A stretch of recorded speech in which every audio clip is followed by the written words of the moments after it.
This is a photo from February of this year when I was in Berlin, and I'm so glad I went.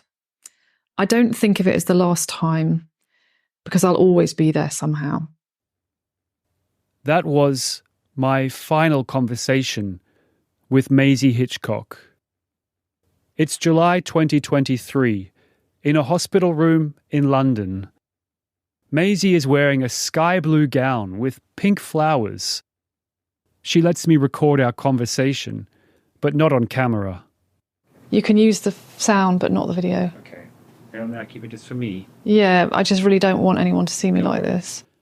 Her body is fading away, but her eyes are bright and her voice is determined.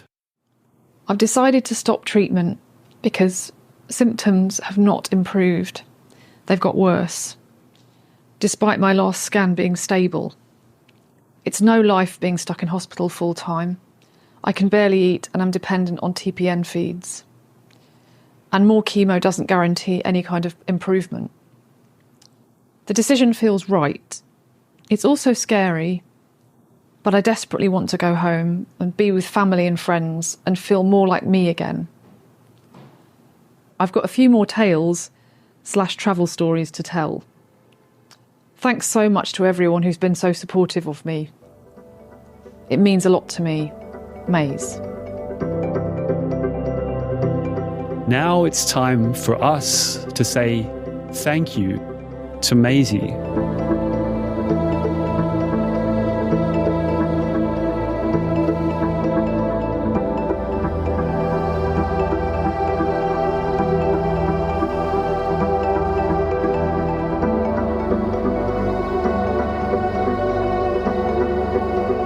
It was Maisie's voice that announced Radio Spaetkauf into existence in November 2011, when we recorded our first ever episode.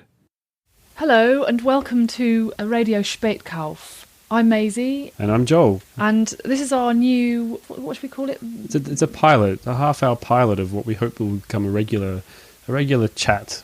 And we kept chatting for over 100 episodes and more than a decade. From Berlin, where over 34,000 bicycles are stolen annually, this is Radio Spaetkauf. I'm Maisie Hitchcock. And this is the live recording of Radio Spaetkauf, Berlin's news podcast. I'm Maisie Hitchcock. Until Maisie retired from the show when she was diagnosed with stage 4 ovarian cancer. On the 9th of August 2023, Maisie Hitchcock died. But her voice stays with us. And here we're remembering just a few of the many moments that we recorded together and some of those conversations that we had in hospital. We go to the places we want to be when we die. I absolutely want to be there when I die. And I may not be afterwards because I might just lose consciousness and that's that. But if I feel like I'm heading there, then is death so bad? And I've just been given so much happiness. I've got so much fulfillment out of, I feel like I've had 10 times the life some other people have had. This may be an emotional journey to listen to as it has been to record. But I promise it's not all tears. There are some real laugh out loud moments here because Maisie could just be so funny. The guards at the Berlin Wall or at the border of the East Germany were infiltrated somehow by zombies. And all these people hugging, going to hug the East German, Bruder and everything. And they're actually flesh-eating zombies. Now, you don't have to be a Maisie fan to appreciate this because Maisie left a message that everyone needs to hear. One that should make you change your life. And I know because it changed mine. I'm Joel Dullroy, Maisie's friend, co-founder and co-host ever since that first episode. We've shared the microphones with several co-hosts over the years, mostly Andrew Mason, Jöran Mandik and Daniel Stern, who you'll also hear from. But the highlight of Radio Spaetkauf for so many years was, for me and many others, Maisie Hitchcock's beautiful voice. Hello and welcome to Radio Spaetkauf, a regular podcast broadcast from Alexanderplatz in Berlin. That's where we started, in an apartment building next to what was once the centre of East Berlin. Maisie, what do you like about Alexanderplatz? I like the old East German tower blocks, and I like all the space. And Alexanderplatz used to feel very empty, which was one of the things that was nice about it, because you had very little there, lots of space, and made the building seem even grander than they do now. East German architecture, art and culture were Maisie's speciality, no matter how ugly others thought they were. We're actually sitting in the Memhardstraße 2, also affectionately known as Memi. And actually, if you looked at it, you probably wouldn't feel very affectionate about it. But a lot of people do, and because it's an old East German tower block, date back to about 1982, and it's achieved some notoriety in the press. But it was basically built, as I said, built in the 80s to house kind of functionaries and Humboldt professors, apparently. So it was kind of the top end of GDR housing. And unfortunately, since the collapse of communism, as is the case with a lot of these buildings, it's gone to seed a little bit. But it's still got that lovely old charm of the DDR era, which I know you love. You're obsessed with DDR buildings. I am obsessed with the GDR. The GDR design, in fact, interests me probably, first and foremost. Well, Joel, staying with the GDR, we're moving on to something else now, and it's one of my favourite subjects. It's construction again, and construction in the GDR. Maisie moved from London to Berlin in the early 2000s, well before it was cool to do so. She was attracted, like so many of us, by the feeling of a city where the layers of history are still visible on the street, with the remnants of not just one, but several epochs and ideologies sitting side by side. GDR Plattenbauten, prefab buildings, I'm a big fan. Maisie's got a bad case of nostalgia. She loves anything. It's not bad, it's good. It's a good case of nostalgia. Anything from the former East, especially the architecture. Yeah. So Plattenbaus, those wonderful grey slab buildings that are all around the East. Cheaply built. What's up with them, Maisie? Well, basically, there's a building in Berlin, in Pankow, and the local council is actually campaigning to have it saved, where basically Plattenbauten on the whole, people want them torn down. Now, everyone wants to get rid of them. And the local council in the north is saying, we want to save a building because it's going to be cheaper to keep it there than building a new building. And it's very unusual. It's a very unusual case because people don't campaign to save these things. They usually just get bought up and renovated or torn down.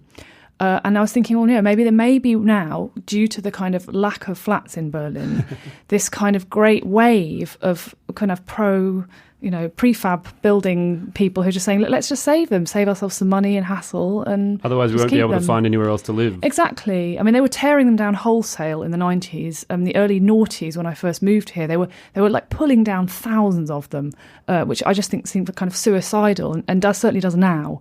So hopefully that's put a halt to that. Maisie had a master's degree in art history. In Berlin, she was shocked to see the erasure of the cultural history of the disappeared country of East Germany, also known as the GDR or the DDR. She recalled witnessing the removal of a mural by the once famous DDR artist Walter Womacker. There was a painting by him that was in separate parts on the side of a building on Breite Straße, and in the end, I think what happened was it was listed, and so someone came with an IKEA bag. They took, with a crane and an IKEA bag, they took the whole thing down and saved it, and then took it out to some East German archive.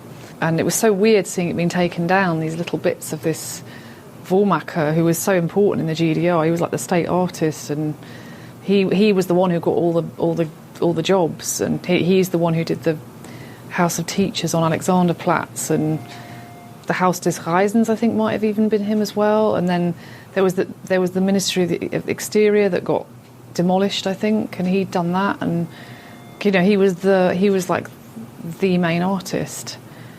And it was so kind of, although I was actually never interviewed, I wanted to interview him as well.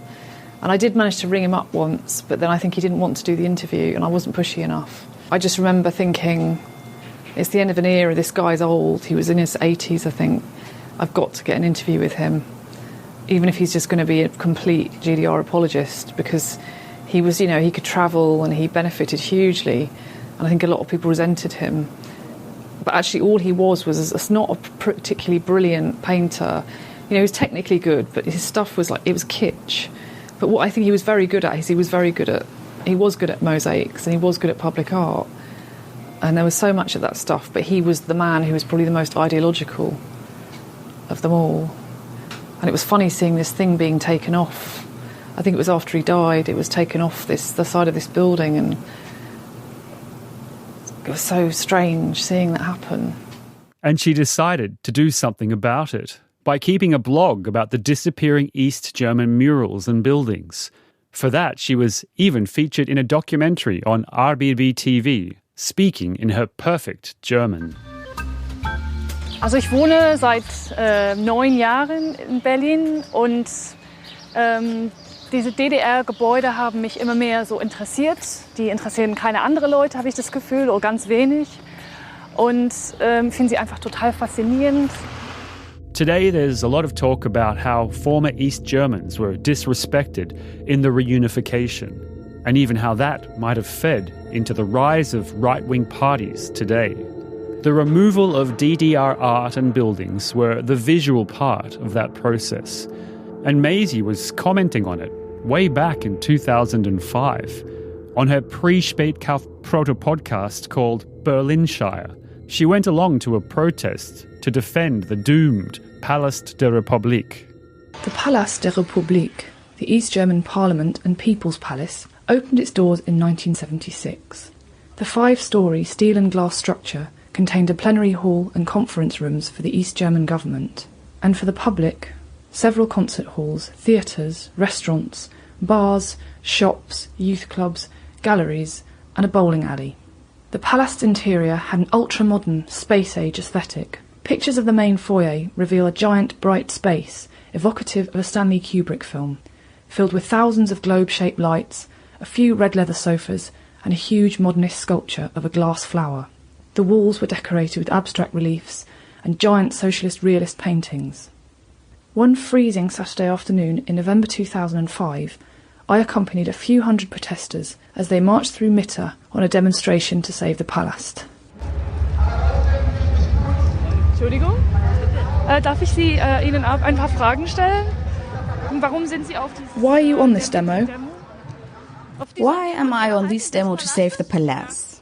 Because I find it scandalous that the palace, which is in this condition, is going to be replaced in this way. It was an intact, wonderful building.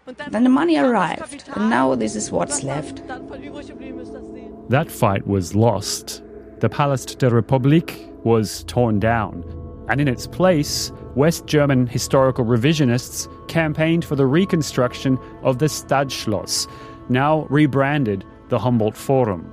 Maisie and I were among its few public critics. The latest news about the disaster that is the Stadtschloss is... They haven't got enough money to build it. Or donations, I should say. Because when it was announced that the Stadtschloss was going to be built, the idea was that the whole thing would be funded by donations. Secretly, the city government agreed to fund any missing money once the donations round kind of had been closed.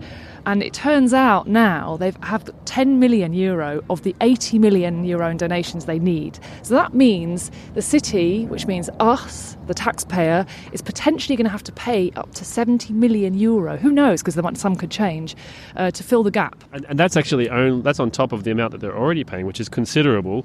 In fact, the project's going to cost over €500 million to pay entirely. And instead of course, the alternative, which would be just a big park, which would be nice, just leave a hole in the middle of the city. It seems that people who are really in favour of this building always come back with the argument that, well, the city's incomplete without it. I mean, that's a subjective view, isn't it? A nice big park in the city centre is also just as completing a city as any huge concrete building might be. Also, not just the park, but you're thinking about what they demolished to get the thing there in the first place was another big cheap, well, it wasn't even cheap, a big concrete box, the Palast der Republik, and they could have saved a lot of money if they just left it standing. That's an old wound, isn't it, Maisie? That's an old wound for me. Yeah, they pulled down a beautiful GDR palace. Fantastic GDR and left to construct this hideous pseudo-Prussian monolith. Maisie got to Berlin early enough to still experience the remnants of East Germany, including its smell. And smell is something that many people refer to, that when they talk about the GDR, they say it had a very distinctive smell. It smelled of lignite, Braunkohle, which is what was used to fuel everything. And when the wall came down, a lot of East Germans who came over said the difference when they came to the West was that the first thing I noticed was it didn't smell of lignite. It didn't smell of the coal that they used to burn in the houses. It didn't smell of the coal used to burn in houses and used in factories and everything like that. That was just everywhere, and the GDR was very polluted.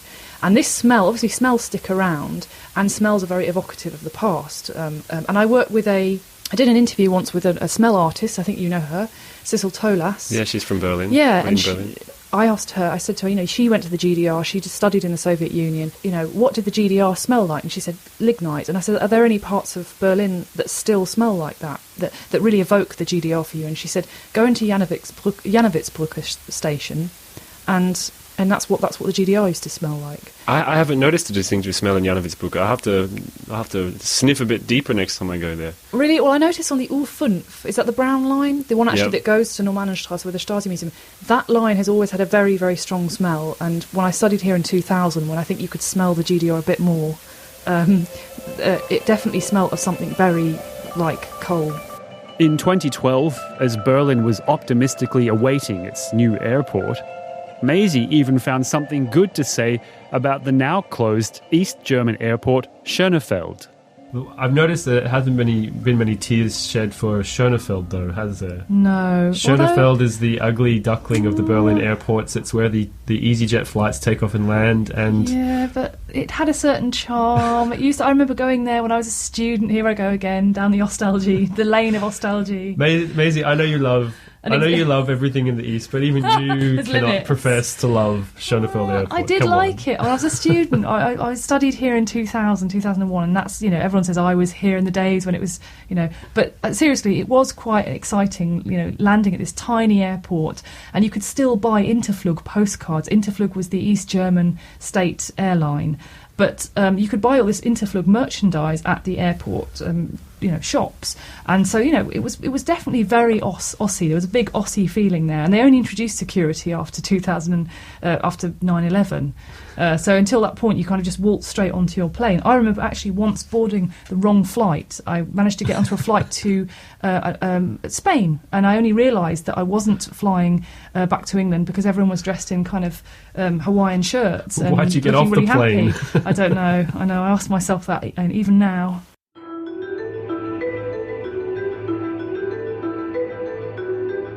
In a quest to hear both sides of the East-West divide, Maisie interviewed people with a different perspective, including one of the very few who defected from the United States to the DDR, a former soldier named Victor Grossmann. Victor Grossmann was born Steve Wexler in 1928.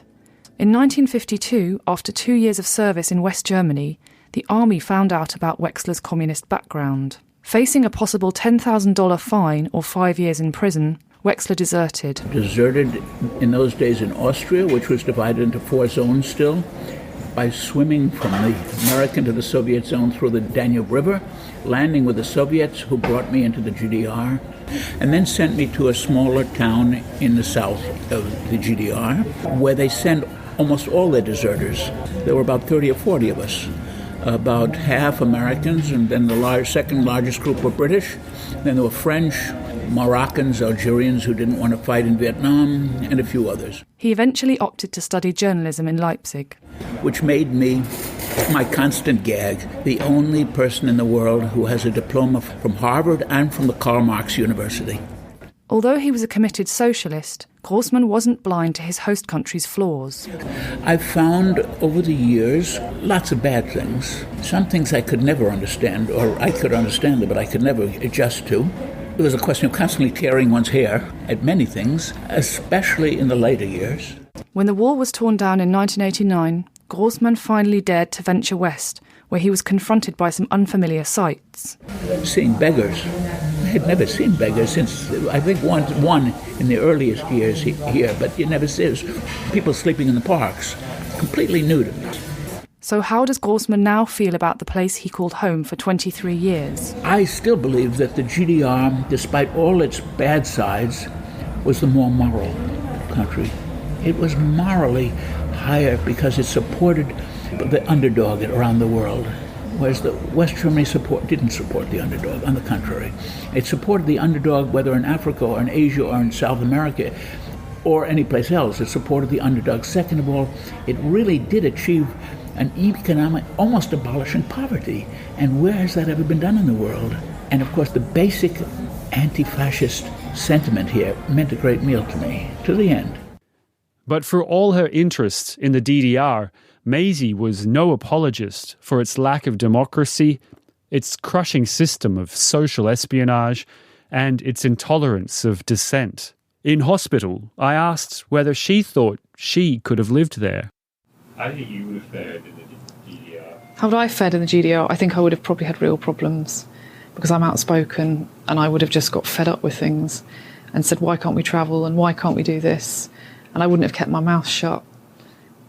Probably, in some ways I'm an appalling conformist and I don't want to rock the boat, but in other ways I can be really sort of contrary, I think. And if I feel like something's an injustice, I'll definitely get very riled about it, and I'm not very good at shutting up. So I think I probably would have, I might not have ended up in prison, I might have been too canny for that, but I think I would have been spied on big time and seen it, but I'd have been seen as very problematic. I probably would have been like an artist or a creative person in the GDR that would have been being spied on constantly by loads of people and they want to get rid of, you know. I think also that all that arbitrary, you know, we're in charge now and we make these decisions would have just made me so angry. I'd have been like, well, who decided, who made you God? And how come you get to, you know, who says, sort of thing. Yeah. And especially if they were like then quoting Marx at me or misquoting and saying, well, this is about socialism. And I like, but it's not. And this is like your weird interpretation of it. So it'd be all wrong on every level. Yeah. And you wouldn't be able to help but go, no, you know, this isn't right. More about the GDR later, in a way that you won't expect.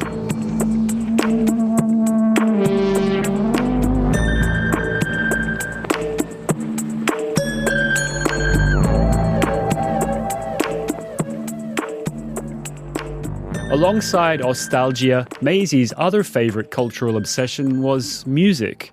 Our early episodes were more like radio shows, talk interspersed with songs, before the copyright algorithm stopped us doing that.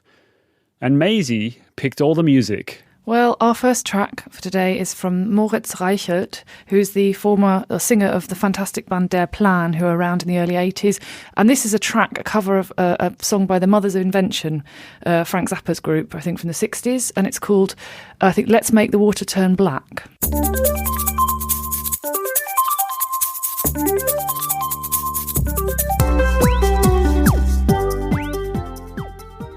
This is a track by the new wave band Ideal, and it's called Erschießen, which means to shoot.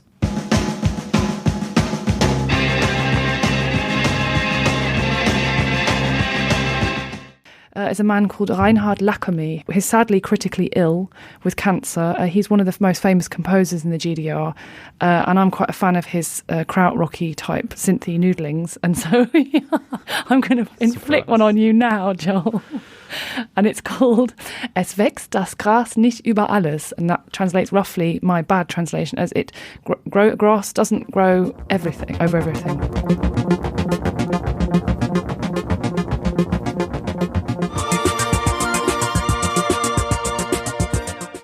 And I think it's actually only fitting that we play a song by a fantastic band called Skiing, and the track is called Deadliest Tide.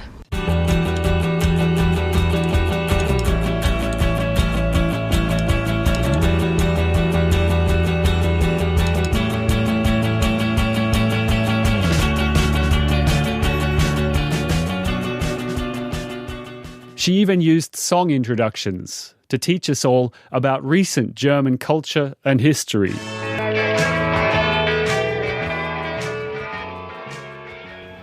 And that was I Wish I Could Sprechen Sie Deutsch from Spaetkauf Favourites FSK. What's the story with that title? I think it's about the American troops stationed out in the West during the 1980s, because you hear at the end of the song there's some marching, and they're talking about kind of things that Americans, GIs might say, and I think they're kind of having a laugh at the Americans' expense in that song, possibly. What have you got for us, Maisie? Yeah, I discovered this fantastic song It's not fantastic, but it's a fantastic concept. A band called Liedertafel Margot Honecker, which was formed in 1992, and they basically re-recorded lots of socialist songs in a kind of entertaining way. And this is their rendition of a socialist children's song about the building boom in the GDR. And it's called Überall wird aufgebaut, which means they're building everywhere.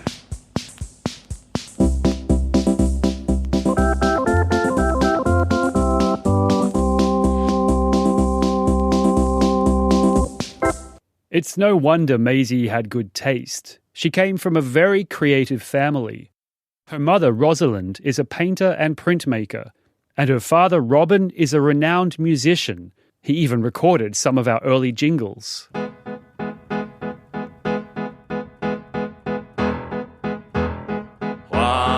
Radio Spaetkauf here all the time. You are listening to it with Maisie and Joel. Oh yeah, Maisie and Joel. Maisie and Joel. Here with you on Radio Spaetkauf. Maisie didn't talk much about her famous dad or his friends. In all the years I knew her, she only let slip that Joe Strummer from The Clash was at her 18th birthday party, and she was friends with Michael Stipe from REM. But in hospital, she opened up a bit more about it. Yeah, my mum was saying, I think at one point, this sounds really awful, like very name-droppy, but I remember one point coming up with a list of all the famous people I've ever met or had anything to do with. And it was quite a galaxy of stars, even though I barely know any of them, but just having probably met them through my dad or through somebody else, and people I'm not even musically necessarily very interested in. It was quite like, crikey, there's quite a few quite famous people there, and that's quite strange. And also just the encounters were funny, like meeting Henry Rollins and him having a really crushing handshake, and me being really intimidated by him because we interrupted him bench pressing, and my dad sort of said hello and he was nice to him. But my dad's like the antithesis of Henry Rollins. He's a kind of whimsical folk, singer-songwriter. And then you've got this guy who bench presses and, did like hardcore punk. But it was funny, and it was Lollapalooza. Yeah, I met him there, and that was quite funny. Where was the bench press? He had it just outside his trailer. Like he had all his gear because he's like super into weightlifting.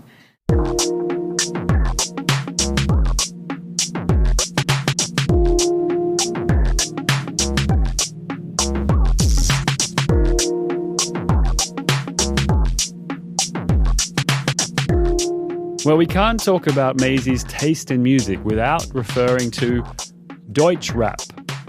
After almost a decade of Radio Spaetkauf, in 2021, Maisie revealed that she was an expert in German hip-hop as she discussed a legal battle between the rapper Bushido and his former manager. So there's all these like court cases taking place simultaneously. Bushido's he's wrapped up in so many now. It's unbelievable. Is he even still cool? He's like really sort of granddaddy of Deutschrap. I mean, he's got some credibility for being, influential and all that kind of stuff. But, he's almost like great granddad of Deutschrap now. But he's kind of famous for being one of the first gangster rappers, I'd say. Is Deutschrap the reason why there's all these new funky looking tea brands that are popping up? Yes. They're like with sort of hypercolor cartons, and that teenagers are walking around drinking iced tea. Well, the thing is, the rappers get people on their Instagrams and they're kind of friends to appear on, and like supposedly just members of the public to endorse these drinks. I think Capital Bra, I could be wrong, who's a part Ukrainian, a rapper of Ukrainian origin, like the biggest rap star in Germany for the past decade or so, or ever, in fact, biggest selling. He basically got into a partnership with someone and started his own iced tea brand. And then I think not long after that, Shirin David, who I don't really consider a Deutsch rapper, she's an influencer turned Deutsch rapper, got in on the, jumped on the bandwagon. But they, basically most of these rappers, if they're clever, not only do they have, I wouldn't say you're clever for doing this, but not only do they have probably some kind of mafia looking out for them, they also have some kind of product that they're trying to sell, because you're not making enough now, and especially in the time of Corona, a lot of them probably weren't even making enough off Spotify, the ones maybe not as big as people like Jöran David and Capital Bra, but there's like, for example, there's a man called Hattar who's the head of Alice Order Nix Records, and that's out in, I think, Bonn, and he's just launched his own brand of oh God, what is it? Not Cevapcici. What's the other one? Köftespieß. Tiefkühlfach. So he opened a chain of kebab shops, basically, or köfte shops across, I don't know if there's any one in Berlin. And now he's launched this Tiefkühlfach Köftespieß and vegan falafel. You can buy them in the freezer at the supermarket. Yeah, and Capital Bra's got pizza as well. So they're realising that this is all food, basically, comestibles and tobacco. It's another one. Shisha tobacco and normal tobacco. Big market for those CBD? things. Can I just say that one of my biggest regrets throughout our years of Radio Spaetkauf is that we did not get Maisie to talk enough about Deutschrap. I find that a lot of Germans are pretty resistant to Deutschrap. I do consider myself basically probably a 15-year-old, 14-year-old boy trapped in the body of a middle-aged woman. And, I think there's limited interest for, I think, in terms of Deutschrap, there's a few people who like it, but a lot of Germans really don't like it, especially the gangster rap stuff, which is stuff that I really love. And that was the short version of Maisie's Deutschrap deep dive. She did another almost hour-long take on another podcast called Megan's Megacan, just in case you want to go and find it to hear more.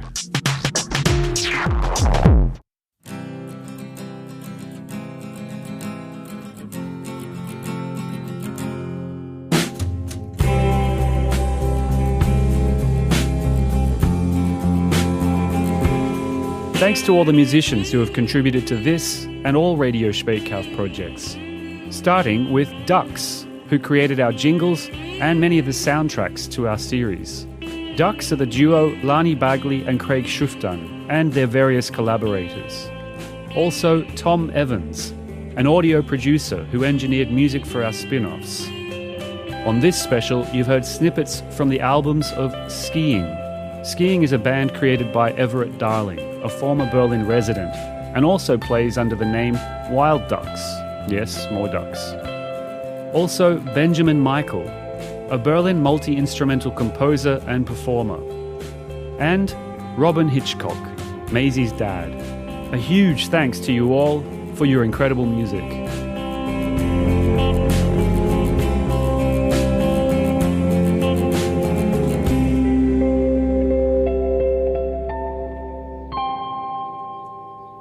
Radio Spaetkauf started out as a very poor audio quality home-recorded chat between Maisie and I about everything from the political to the mundane.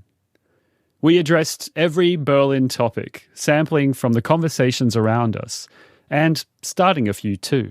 I like to think that we stayed one step ahead of that moving line between trend-setting and cliché. I've heard that there's some restaurant in Los Angeles that's serving currywurst. That they're as some kind of like high cuisine too, like straight out of Berlin. They're actually importing that horrible orange dust that you sprinkle onto the top of sausages. Oh, what, the ketchup mixed with something or other? Yeah. Who actually thinks this stuff is some kind of high cuisine or some kind of delectable product to export? I think it's Americans who have, because the Americans are obsessed with their ancestors, and all those kind of pseudo-Germans in America who go to funny Bräuhaus, beer kellers and all that kind of stuff, and listen to Umpar bands. They'll love it. They'll love the currywurst. They'll be like, oh, my Aunt Dora, she grew up in Berlin. This is all she ate all the time. It's just like that. And I keep hearing about Club Mate being exported around the globe. That stuff. It's like burnt water.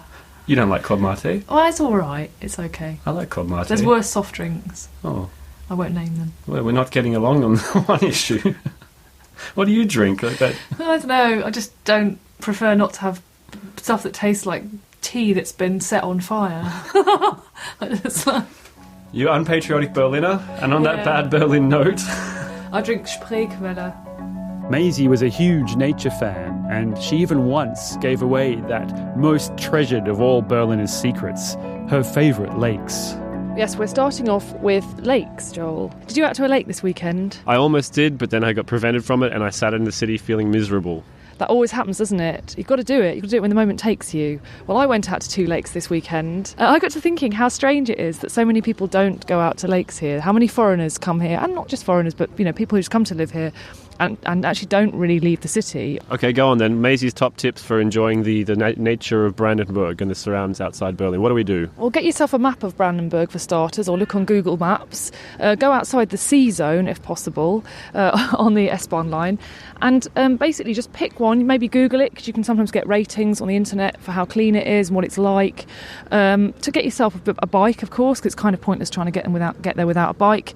And kind of, what else do you need, Joel? We need, if you're like me, you might need some mosquito repellent. Yep. Have you got any suggestions on some nice lakes to head to? I highly recommend it. At the weekend I was at the Stienitzsee, which is just outside Strausberg. So those of you who don't want to travel out that far can also go there. It's only Zone C, and you can just take your bike out. It's a 15-minute cycle. Stienitzsee, got a nice little beach there. Stienitzsee, sorry.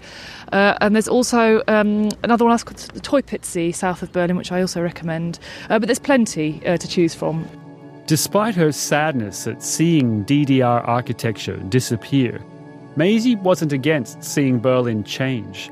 A case in point was when some huge famous murals disappeared from a wall in Kreuzberg.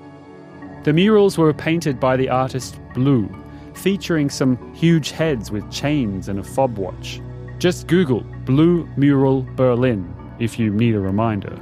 The artist decided to erase that mural in 2014 in protest over a planned apartment block development on the neighbouring site. On Radio Spaetkauf, I spoke about how sad it made me to see Berlin changing. But Maisie, as usual, had deeper wisdom than I. Well, I'd take a slightly different perspective on it, unsurprisingly.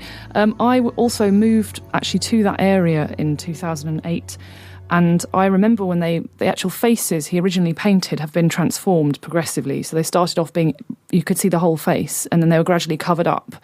And I just think it's part of the metamorphosis of the artwork. I think it's very Berlin in its character, in the sense that it's in flux and everything's changing. And I think it's actually very appropriate that he's covered it up without wanting to sound hugely pretentious, because things keep changing in Berlin. I don't know how I feel about the actual development on the site. It's kind of a shame if it is a luxury development. But I do think that it's just part of how Berlin is. Things change. And lots of other murals have disappeared, such as the iconic bear kicking a football on Prenzlauer Allee, Schönhauser Allee. I don't know if you know that one. You can see it. You used to be able to see it from the Schönhauser Allee tube station. And that was a nice one, and that was there for a long time. I think it was put up even possibly during the East German era, and that was covered over recently, or a couple of years back. And I was sad to see that one go, but I did think it's just part of what makes Berlin Berlin. Well, it's my position not to whinge generally about change, because change is inevitable in any city, and in Berlin it happens very quickly, and there's no point in there's no point trying to stop change in a city. Cities are constantly, as you say, they're in flux. I think we're still allowed to be sad when we see part of what the city meant to us disappear, though. I think it's not somehow contrarian or conservative to be sad when you see something that you really enjoyed about a city disappear, even if it was inevitable that it would disappear anyway, surely.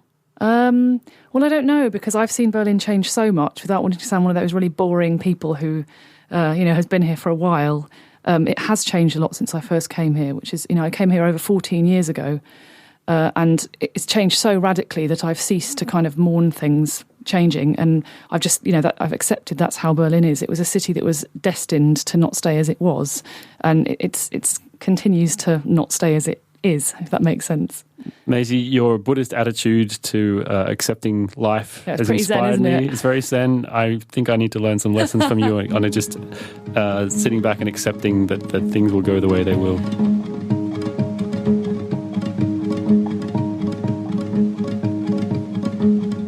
After a few years of recording one-on-one, Maisie and I hit our capacity, and we invited others to join us as co-hosts. And our first co-host was Andrew Mason. Hello, I'm Andrew Mason, and former co-host with Joel and Maisie of Radio Spaetkauf. I was looking for podcasts about Berlin, talking about what was going on in the news. And that's when I found Radio Spaetkauf. I heard, I think yourself or Maisie was saying, if you would like to help out with the podcast with more like the technical side, like in the background, like editing episodes or working on the website, to get in touch. But the surprise for me was as soon as I'd met you guys and I'd started helping out, I was on the podcast speaking alongside you guys, which I'd not really planned for. And, it was really one of those things, like when you've moved somewhere new and you've said to yourself, right, I'm going to push myself. I'm going to do things that I don't really feel comfortable with. And like, in a way, doing the podcast thing was one of those things. Now we're going to go talk about outdoor sex fines. It's not something we normally talk about in Radio Spaetkauf, but it's been in the news recently. And I'm not if you realise that if you're unemployed and you get caught in the act, your fine below, if you're unemployed, it would be 34 euros. Whereas if you were in work, your fine would boost up to 150. Maisie's got a story about this, don't you? Yeah, I saw some people a couple of days ago actually in Hasenheide. You know that dip next to the path where you walk along, there's this kind of dip where loads of people sit, okay. Like valley thing. And there was a couple I can't even pronounce it. Basically doing the business in the middle of a bunch of other people. And You were spying them on them. I wasn't spying on them. I just walked past. You couldn't not see it. Like, it was really obvious. But it's technically not illegal, is it? Yeah, I didn't realise this, but apparently in Germany, it's not illegal to. So how would you get the fine? I think if you offend people, apparently if it's offensive, the sex is offensive, then you get fined. Or disturbing. Yeah. Were you offended or disturbed, Maisie? No, I was quite actually surprised that I wasn't shocked. That was the thing that kind of shocked me the most. And I think it's because I'm used to seeing a lot of naked people around, and it's just kind of taking it one step further, taking two naked people, putting them together. Maisie and I, we had similar humour, so we just kind of hit it off. Like when we met, we were just laughing about this, like we both loved like Nathan Barley, and we're constantly quoting from that comedy. So like when we did the recording, before we started recording, there was always a bit of like going pro with like, getting warmed up. Maisie was someone who, if you had a party or if you were like, with a group of friends and you invited Maisie, you'd be excited to introduce her because, she was a good laugh. So there's always someone fun to have around. So I spoke to Maisie about our early years, and she said how much how sad she was when you left the show, and how much she missed you. I was annoyed when he sort of pulled out of it because I always felt he was really good, and he added a sort of comedy element and was brilliant. And I think he lacked confidence, and it was annoying because he didn't see that he was quite a good element to it. He added there's a good dynamic to it when he joined it. It was quite challenging for me because I'm not someone who normally would feels like an authority speaking about Berlin and what's going on, but I learned so much from Maisie and yourself, and obviously you got a great friendship with Maisie. It did reach a point where I suppose also you have to really funnel your time into one certain thing. Now I'm kind of doing a different kind of work, like more like just carpentry, and which I really enjoy. And so for you, you guys really took it further after that, and you took it to Radio Irons. And I always listen to the show, but I was sad. I didn't really kind of like say, I'm going to finish. It just kind of happened, like kind of in a way. Maisie, she expressed that to me, how much she appreciated your input on the show. I don't know if she ever told that to you as well, person. Well, it's nice to hear. We don't know. Maybe we should find that too awkward to kind of say that to your face. Like, you don't see someone blush.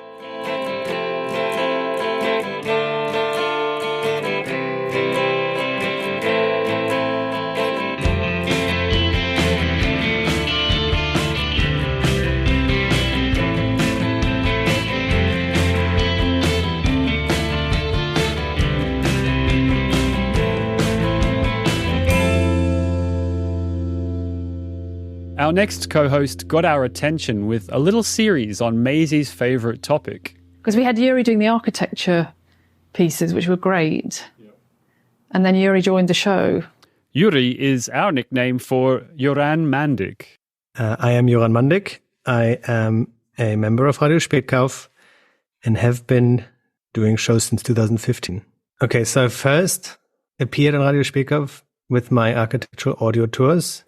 Jöran went around Berlin with a microphone, exploring some of the most interesting buildings, like the International Congress Center and the Amerika Gedenkbibliothek. Germany's first ever public library with a one-man cinema where you can watch forbidden movies. In memory of the Luftbrücke and in appreciation of the West Berliners' loyalty, the US gave West Berlin a present. That was the library. It wasn't just to be a common library, it was gonna be the first ever public library in Germany, where you can go into a big reading hall and just roam through books and get out whatever you want without anyone asking or without having to explain yourself, which wasn't the case before. We're standing outside it now, the big rectangular wall, which is long and really skinny, only I think 12 meters thick, which is quite thin for a big building like that. And it's slightly concave as well. Looks very nice, and you can really kind of see the 50s design ideas, I think, and get a feel for the zeitgeist a little bit. Inside the library, we have to speak in hushed tones. We just walk to the front left of the library, out of the reading room, to the piano room, which has a piano that you can actually use if you ask at the counter. We're in the piano room, and there's two pianos, one Steinway and a Bechstein model.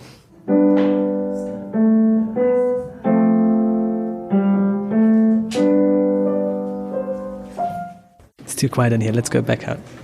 The ICC Berlin, a huge congress center on the west side of Berlin that looks like a retro-futuristic spacecraft, but whose own future is uncertain. It is 340 meters long, 80 meters wide, and 40 meters tall.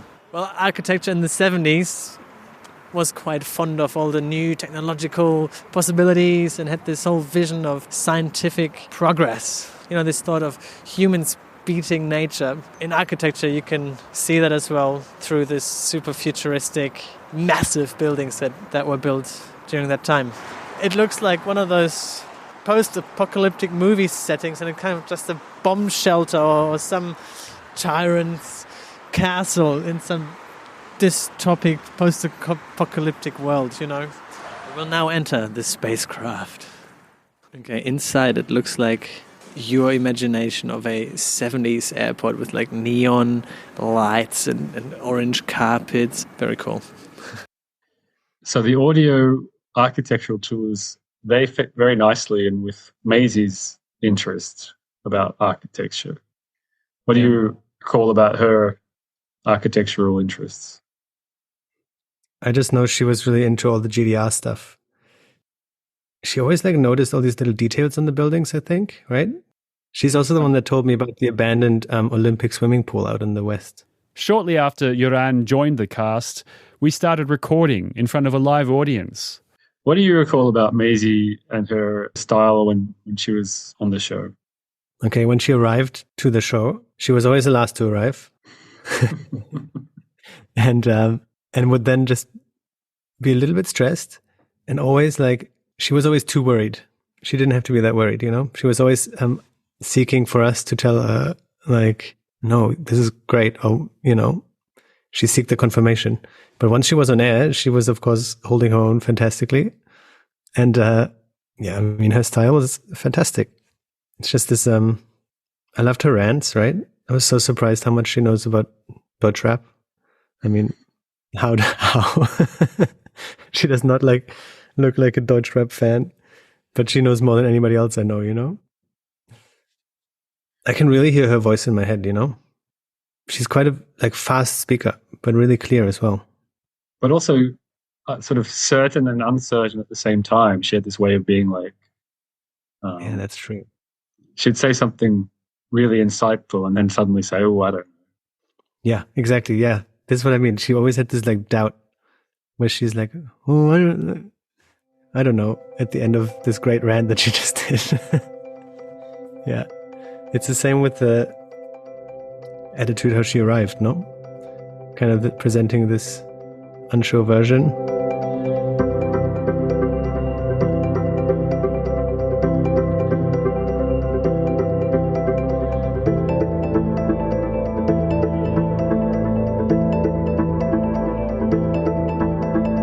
Not long after Jöran joined, we also welcomed another new cast member, someone who seems like he was born to be part of Radio Spaetkauf, stand-up comedian Daniel Stern. And then Dan sort of changed the dynamic in that he made it much more lively and kind of kept the pace much more. I mean, it had better pace after Dan joined it, I thought, a lot better. Because me and Jöran tend to go quiet as well a bit.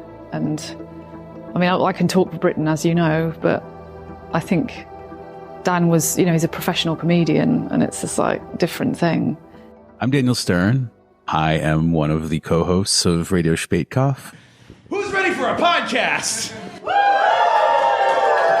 Thank you. It's nice when there's a room or when there's 4 people and well, okay, this is my job right now. And it's something where those moments, they're not in the episodes. They're before we start taping, when I make sure the room is warm. And I was thinking about that the other day, especially when we taped it at Comedy Cafe, because you'd be in the back hallway and like bring each of you out. It was a really nice aspect of that space. Berlin News in English. It's Sunday, May 26th, and this is Radio Spaetkauf. I'm Maisie, or Maisie Hitchcock. I'm Jöran Mandik. I'm Joel Dullroy. I'm Daniel Stern, and we are live at the Comedy Cafe with a recording of Radio Spaetkauf.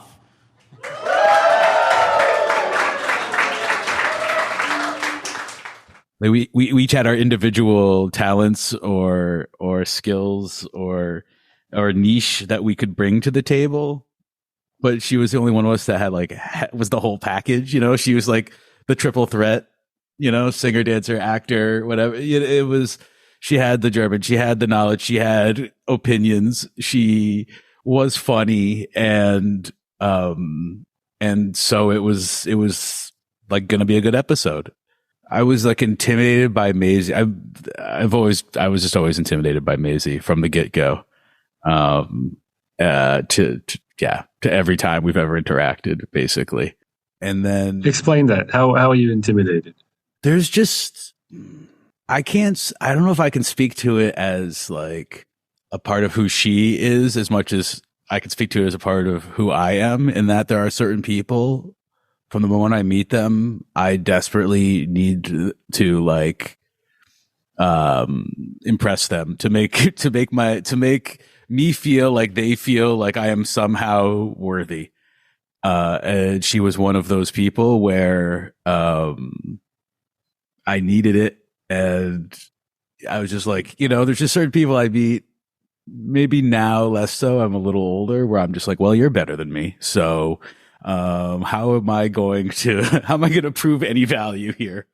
That's interesting because, there's people who know her different ways, and some people would think of her as really self-deprecating, and she sometimes talked herself down, and even the way she talked, often she would cover her mouth with her hand because it seemed like she was sort of embarrassed about what she was saying or didn't want to project her voice. And so to hear you say that you were intimidated by her is an interesting aspect.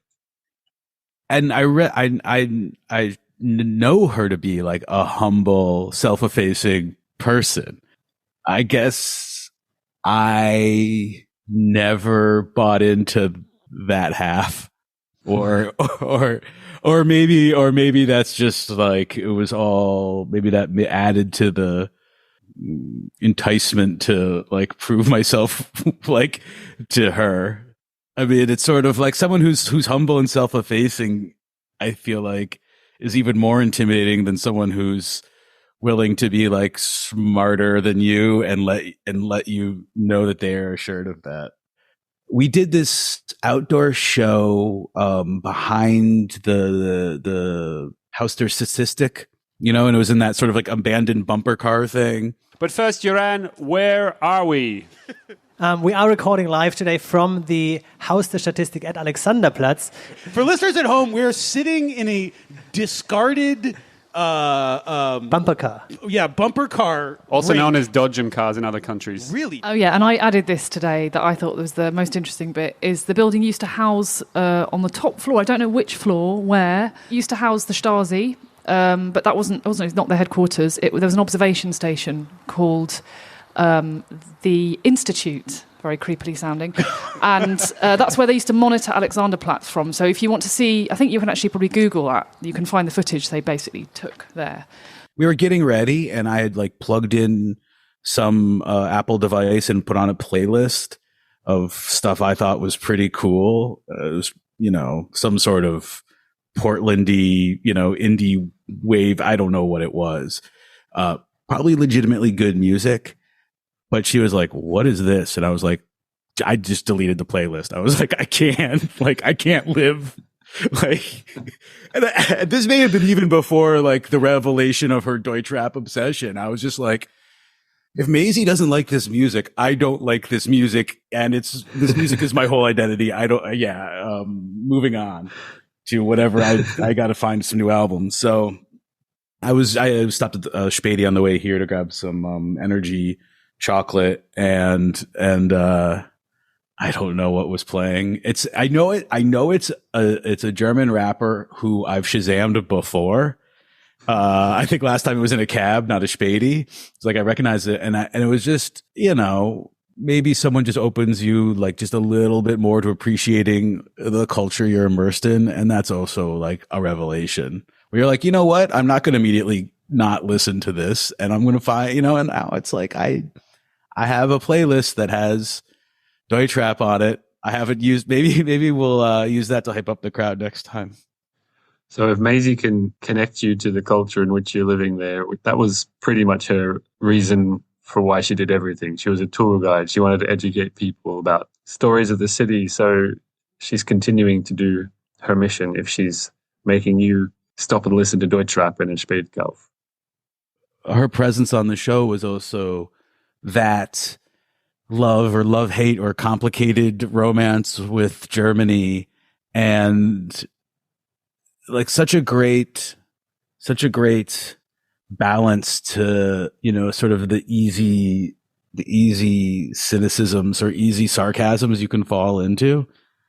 And I think that, for me on the podcast or even as a performer, where I've got to talk about Germans all the time or Germany or Berlin and I think that she helped me to really like, let's see what we like about it first. Or, even if it's something you hate, you can love the experience of hating it.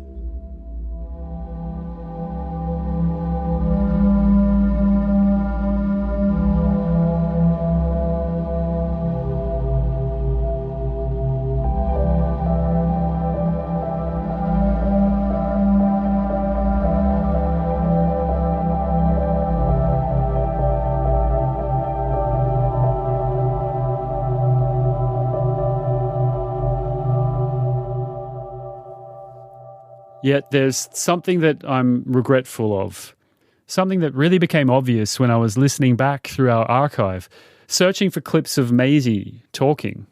I could find very few where Maisie wasn't being interrupted by a man, usually me. Us male co-hosts did what men always do. We disrespectfully talked too much, leaving little space for the women. And for that, I'm profoundly sorry to Maisie and to you, our listeners. And Maisie, with her quintessentially British accent, was also typically British in her politeness. She often held back, asking her questions to our guests last, and often prefacing her statements with self-criticism. Yet hers were always the most insightful, intelligent, kind, and empathetic interjections. Yeah, I did feel sometimes intimidated and not confident enough to say things that I wanted to say, or not able to articulate them well enough, concisely enough, so that it would just come across as babble. But when we did give her time and space, Maisie was at her best when she was furiously righteous, She couldn't stand hypocrisy, pretense, or exploitation. I recall her very lengthy rant about Julian Assange. And I remember the time thinking like, well, that was a lot. Right, I'm going slightly out of Berlin now with this, but it is connected to Berlin in a way. WikiLeaks founder Julian Assange is undergoing a show trial of sorts, but without the show. The majority of the media, and thus the public, are deliberately either looking the other way or simply remain in the dark. Assange is basically facing, if you don't know, he's facing the second part of a court hearing which will decide whether he's extradited to the US, where he faces up to 175 years in prison. What are his crimes? Again, if you don't know, practicing journalism and exposing government misconduct and crimes by leaking details of these undeniable proof of war crimes and abuses in Iraq and Afghanistan. Now the US and their friends are basically deciding what journalists can and cannot publish, and this poses a huge threat not only to whistleblowers and journalism, but to free speech on the whole. We've been groomed by the media not focusing on basically what Assange and co exposed, but on his personality flaws. And basically things that have been he's accused of and have no basis. After there was no evidence found to support the rape charges against him, the press basically conducted a smear campaign by focusing on his supposed personality quirks. So looking dishevelled, having a kind of unkempt appearance, and I think basically treating journalism, which is what we do as well, obviously not at that level, it has huge implications for the press and the media that we all ingest. And really what's on trial is freedom of the press and freedom of speech. And afterwards, she sent a note kind of stating her appreciation of having a place to say what she wanted to say and having that platform and having it be the boundaries of it defined by the people making it. And it's a simple idea. I mean, I'm someone who gets blown away by things that maybe other people figured out long ago, but having someone just articulate for you what it is that you like about a thing that you have, it's a moment where you snap into not taking anything for granted.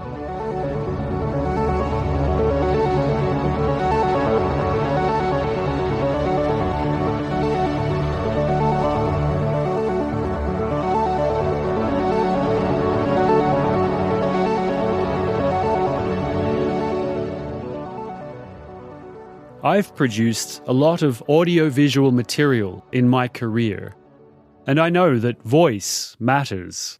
The tone, the delivery, the clarity, the conviction, the musicality.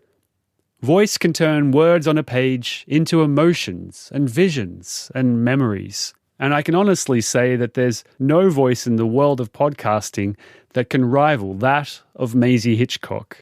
And we were finally able to give her a chance to shine when she narrated our favourite project of all time, the spin-off series from 2017 to 2018, How to Fuck Up an Airport.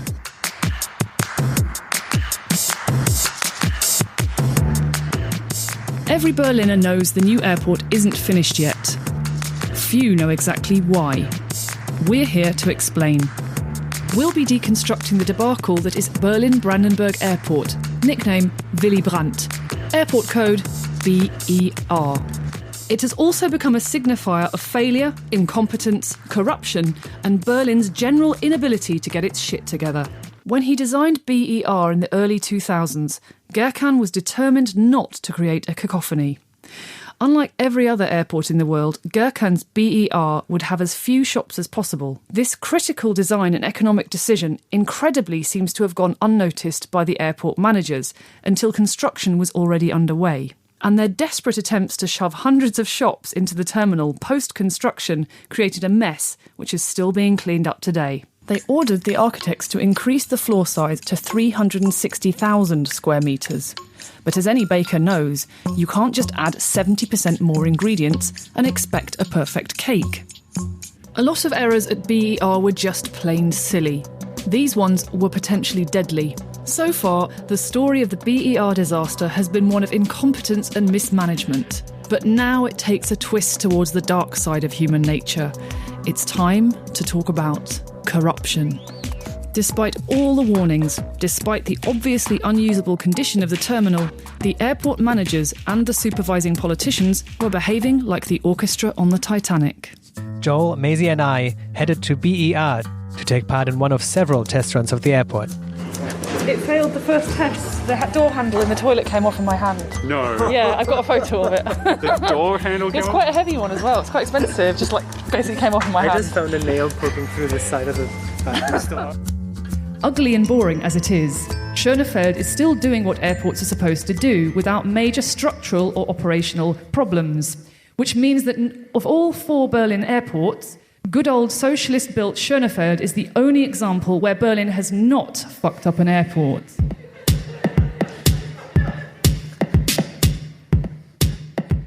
I remember her in the studio when we recorded How to Fuck Up an Airport. And we were sitting there pretty late at night in Potsdam with the newspaper and just churning it out. And you and Maisie just reading lines. And Maisie was fantastic, huh? I think we almost had to make Maisie read all the text that you'd prepared for her. Because she was like, oh, I'm not sure. And we were like, no, we need your voice. Yeah. And we did, didn't we? And after the airport special, Maisie narrated our next spin-off, Rent Freeze.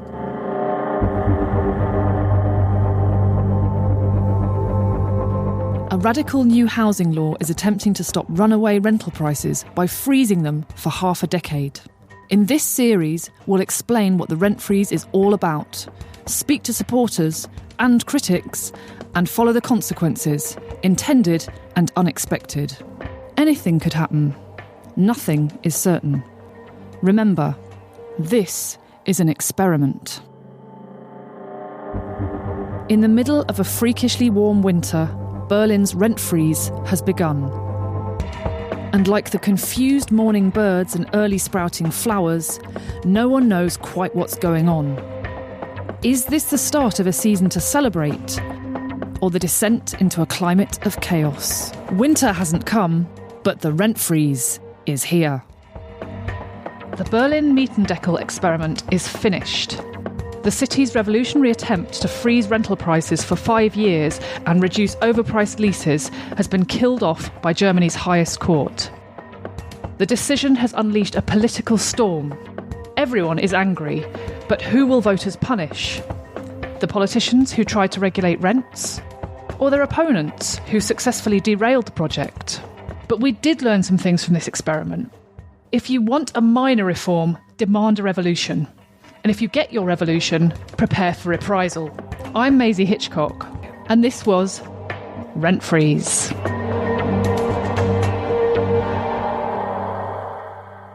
But there's one spin-off that we never got around to doing. At some point, Maisie summoned Daniel and I to a meeting in a Kreuzberg cafe to workshop an entirely new idea. I think, we started just with the normal, Joel ranting about what does a flat white mean here versus somewhere else. Like, that's a standard first step after getting your coffees. And then we got into the idea of it. Her idea? A film script about zombies. Now, in most zombie films, the zombies are actually a symbol representing something else. The decay of society, consumerism, outside groups. Maisie's idea was to put zombies in East Germany. Yeah, GDR Zombies was cool. I still think it would have made a great film. Like the idea that the guards at the Berlin Wall or at the border of the East Germany were infiltrated somehow by zombies, flesh-eating zombies, and nobody knew. It was covert, and the East German government knew because these were like a secret weapon they were developing. Along with, because they did develop their own.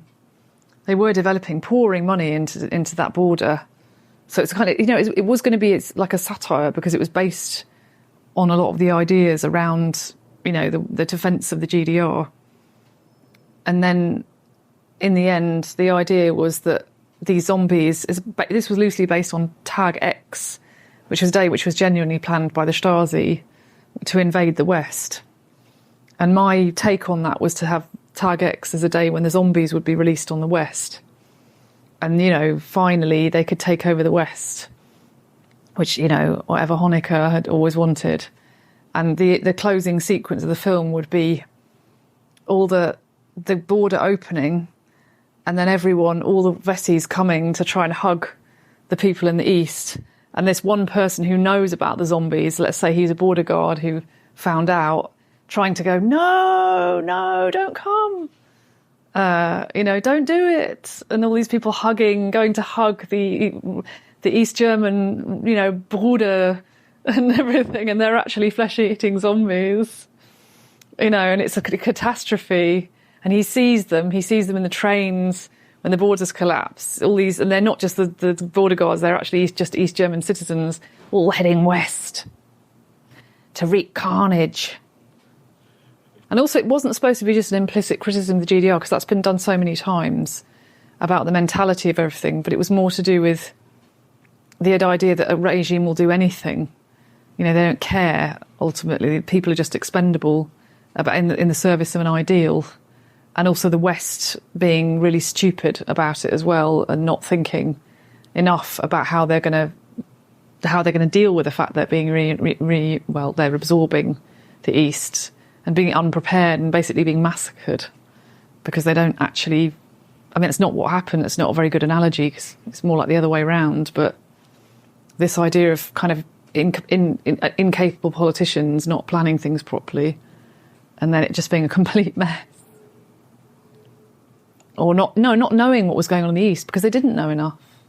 So I think there was another play on that. It was, again, that was more like satire for me, because they didn't know a lot about things like the VEB's not working, and them thinking they could go into the East and keep all these businesses going and suddenly they make loads of money. And it was like, you have no idea of the state of the East German economy, do you?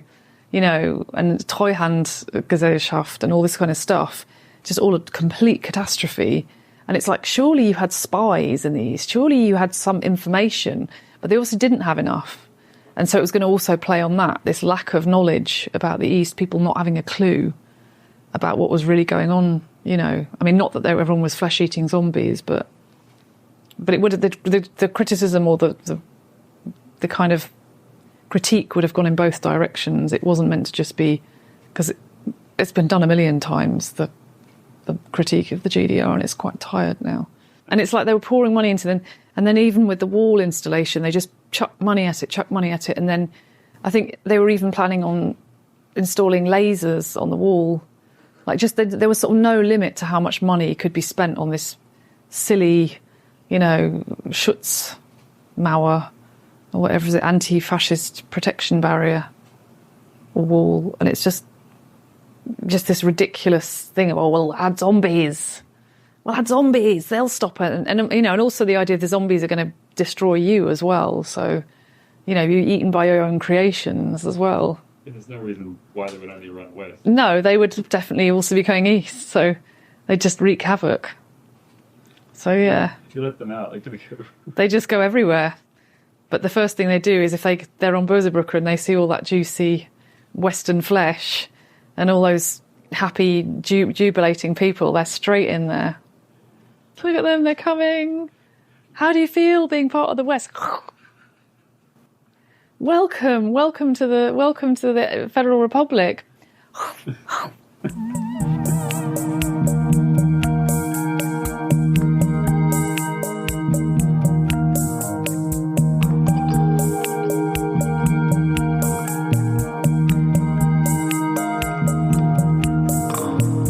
It's a great story. I think it's maybe a series. It just seemed to me to be this perfect vehicle for Maisie, because she got to nerd out on all her DDR knowledge, all her music knowledge, and yet throw in that unexpected element of comedy that I don't think Radio Spaetkauf listeners heard enough. No, like she was incredibly funny in a kind of quiet, reserved way, and you know, this was a thing that really brought out that love of comedy that she had. But Joel, see, you don't measure comedy the way I do, which is like being like, as a like keeping score on stage, where it's just like, okay, oh, haha, good one, Dan. And then the biggest laugh of the episode goes to Maisie. And I'm like, well, yeah, yeah, I think people knew that, like I said, she was like, she was the funny one. She was the, like every piece, every component of the boy band, she could fill in for. But like, also, it was also like when we sit down and I'm like, okay, so Maisie's, okay, zombies. Okay. Like it was like the same thing where you're like, okay, that's not a side of you I was anticipating. Too bad we didn't do it. Well, too bad. Someday. I guess we can't do all the things we dream of, can we? I mean, I have had a number of things in my life I've dreamed of and not done. So I can say, yeah, I can prove that hypothesis. But I think we did enough together as well as a team. I mean, the amount of content that we all produced, Maisie included, I beat myself up sometimes for not producing enough stuff. And I know Maisie did too. But I think we should stop at some point and also feel proud. It's something, yeah. I think it's something really worth doing and not maybe in any of our natures particularly. It's also wonderful to see this thing that Maisie brought to life with her first words. She was the first one who spoke the words on Radio Spaetkauf. It wasn't foreseen where it would go and how it would end up and all the things we would do together, the live shows, the spin-offs, and then all the new people have come on board as well. The new hosts, Izzy and Matilde and Anna-Marie as well, and their spin-offs that they've created, of their own initiative, using this platform as their own. And none of us could have seen it from the start, and it's beautiful. And we should all be proud of it and grateful to Maisie for kicking it all off.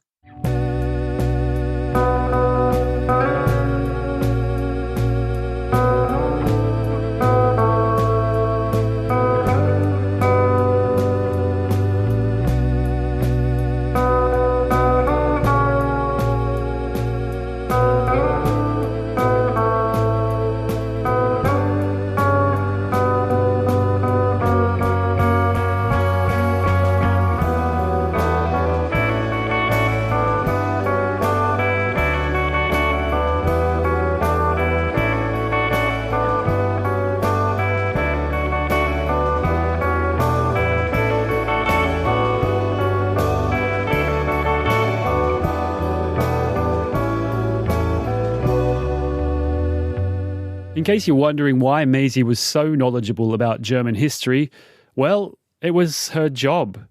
Podcasts don't pay the rent. Maisie worked as a tour guide, both in Berlin and on weeks-long coach trips with the respected company Rick Steves Travel.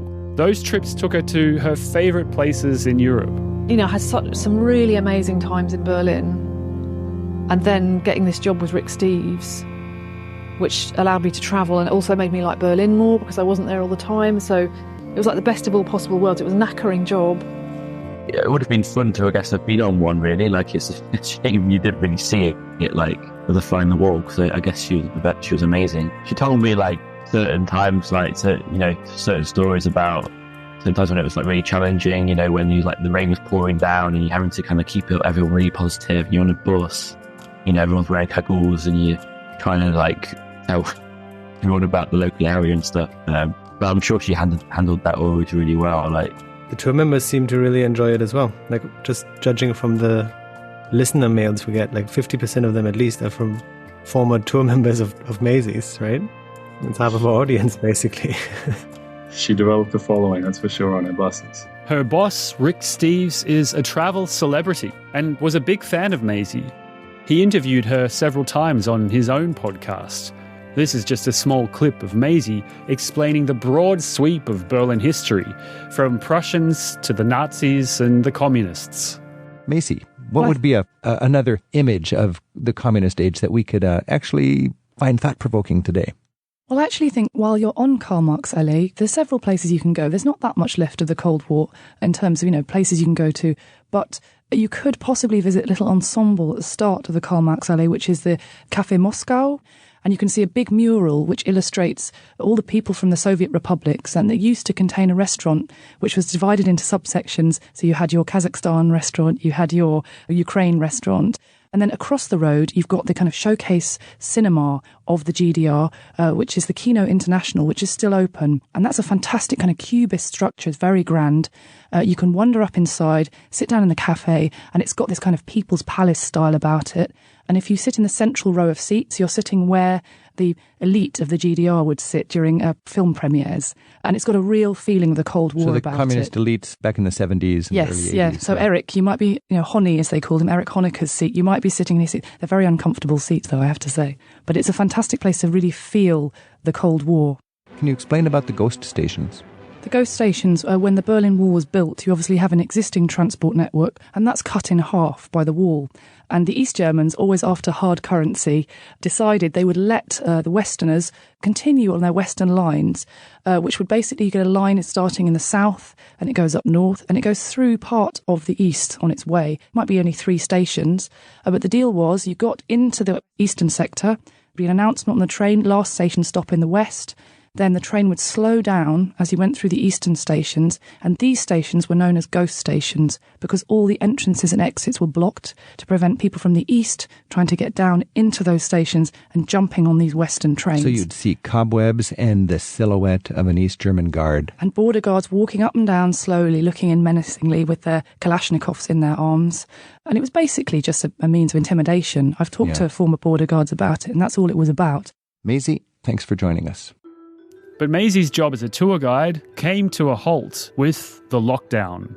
Maisie was in England when the borders shut. We kept Radio Spaetkauf going through the pandemic with online recordings, which were just as much a form of group therapy for ourselves as they were a way of sharing what was happening in Berlin with the world. Yeah, I really enjoyed doing it from my mum's in Lewis when I'd sit up there with a computer, and I really looked forward to it. And it was nice. It was also quite nice to do it from outside Berlin. Well, I'm not sure how much I had to say, but it was nice to feel like, oh yeah, it's Berlin calling, and we're gonna do our updates. And it did feel like quite important, and that people really liked it. And so many people were going crazy, and like lockdown, or their partners driving them mad, or just being really lonely. And then just to have this news that we kept giving them, and the updates, to sort of make people feel less alone. And I'm Maisie Hitchcock. Calling in from London. No, where are you? No, not London, Lewis. The time for partying is over. Those are the words of Berlin's health secretary. The city, as of last night, is under lockdown. Bars are closed, clubs are closed, soon restaurants may be closed. I'm avoiding coronavirus because it's worse in Germany than it is in the UK at the moment. But it looks like the British aren't really very well prepared for it. The latest rumours to surface are that Boris Johnson is going to introduce a lockdown of 4 months for people of over 70, but not yet. And they're really going to wait. So it's basically shutting the stable door after the horse has bolted. It's a bit weird here. There's no lockdown here. Did you? Everyone's out and about still. Everything's still running.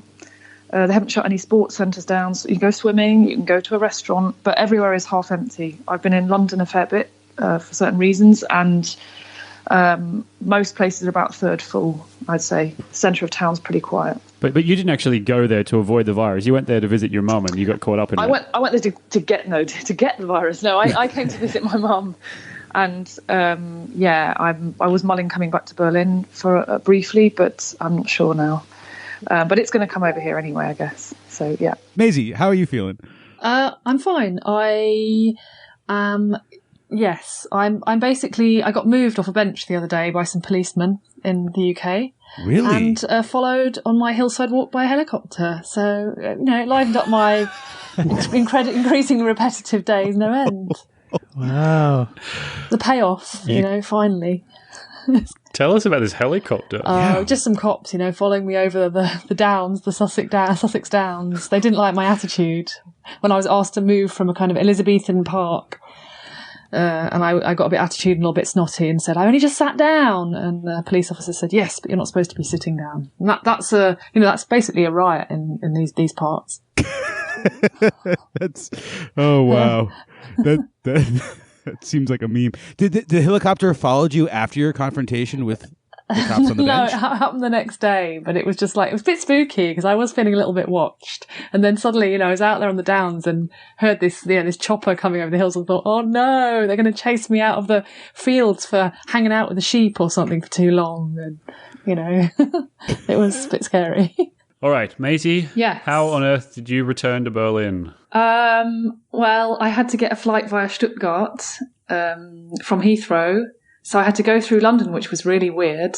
It was very strange and very, very empty. I wasn't expecting it to be as empty. And when I got to Heathrow, I had a very unpleasant moment where the guy checking me in said, "So do you have a residence permit?" I said, "We don't need residence permits in Berlin." And he went, "Yes, you do. You need to show me something that proves that you live there." And I hadn't read obviously I hadn't looked at the, whatever the site I was supposed to look at. I didn't look at it. And I didn't have anything proving that I was angemeldet here. And I said, "Can I just show you proof of address?" And he was like, "No, that's not enough." He said, "I need to see the official document." He said, "A photo will do." And I was very lucky because I thought, who can help me? Who's the person who has keys and who I've been able to rely on in various crises in the last few years? It's Joel. And so Joel, I called Joel, didn't I? And I don't know where you were. I got a bad feeling you were in Prinsenbad because I said, "Are you in Kreuzberg?" And your work is not in Kreuzberg. So I was just thinking, oh, where is he? Were you in Prinsenbad? I wasn't. I was at home. I got a call. Actually, by the way, I was a very polite, relaxed call. It was like typical Maisie, downplaying, British. "Oh, Joel, you wouldn't happen to be by any chance near my house in Kreuzberg, would you? I have 30 minutes before I'm going to miss my flight. You think you could pop over and just, as if this wasn't some kind of crisis of her, that might actually disable her return to the city. So, of course, I jumped on my bike and raced over and photographed. I think it might have been an out-of-date Anmeldung, Maisie, but whatever. It got you in, didn't it? Doesn't matter. Yeah, it did. And luckily it opened the gates but it was good to get back. Did you consider having the border guard just listen to 8 years of podcasts to prove you live in Britain? Well, it did occur to me to just kind of go through everything, but I just thought, no, they're not, and they just don't want to know. So basically, I was really, really glad that Joel got the form and found it. So thank you, Joel. You're telling me the airport security guards haven't heard how to fuck up an airport? Isn't that just required listening for all employees of airports everywhere? Their loss. Maisie was stuck in England for several months until the authorities finally allowed her to return to Berlin in the summer of 2020 to enjoy the limited outdoor life that we were allowed. Maisie couldn't have known it then, but it was her last carefree, normal summer. Yeah, although I finally got out and I did actually have a really nice summer. Let's not forget the summer I spent walking around Schlachtensee. And so it wasn't all bad. I did have a really fantastic summer pre the cancer diagnosis.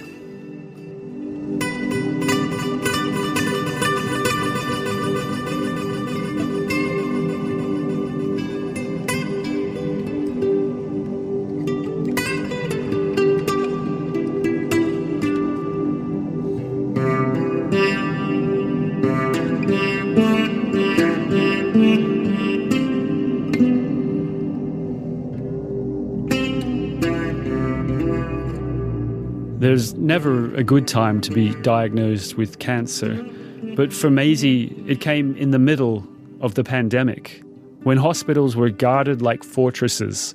She was confined to the Urban Krankenhaus in Kreuzberg for many long weeks, at the darkest time of her life, and almost nobody was allowed to visit her.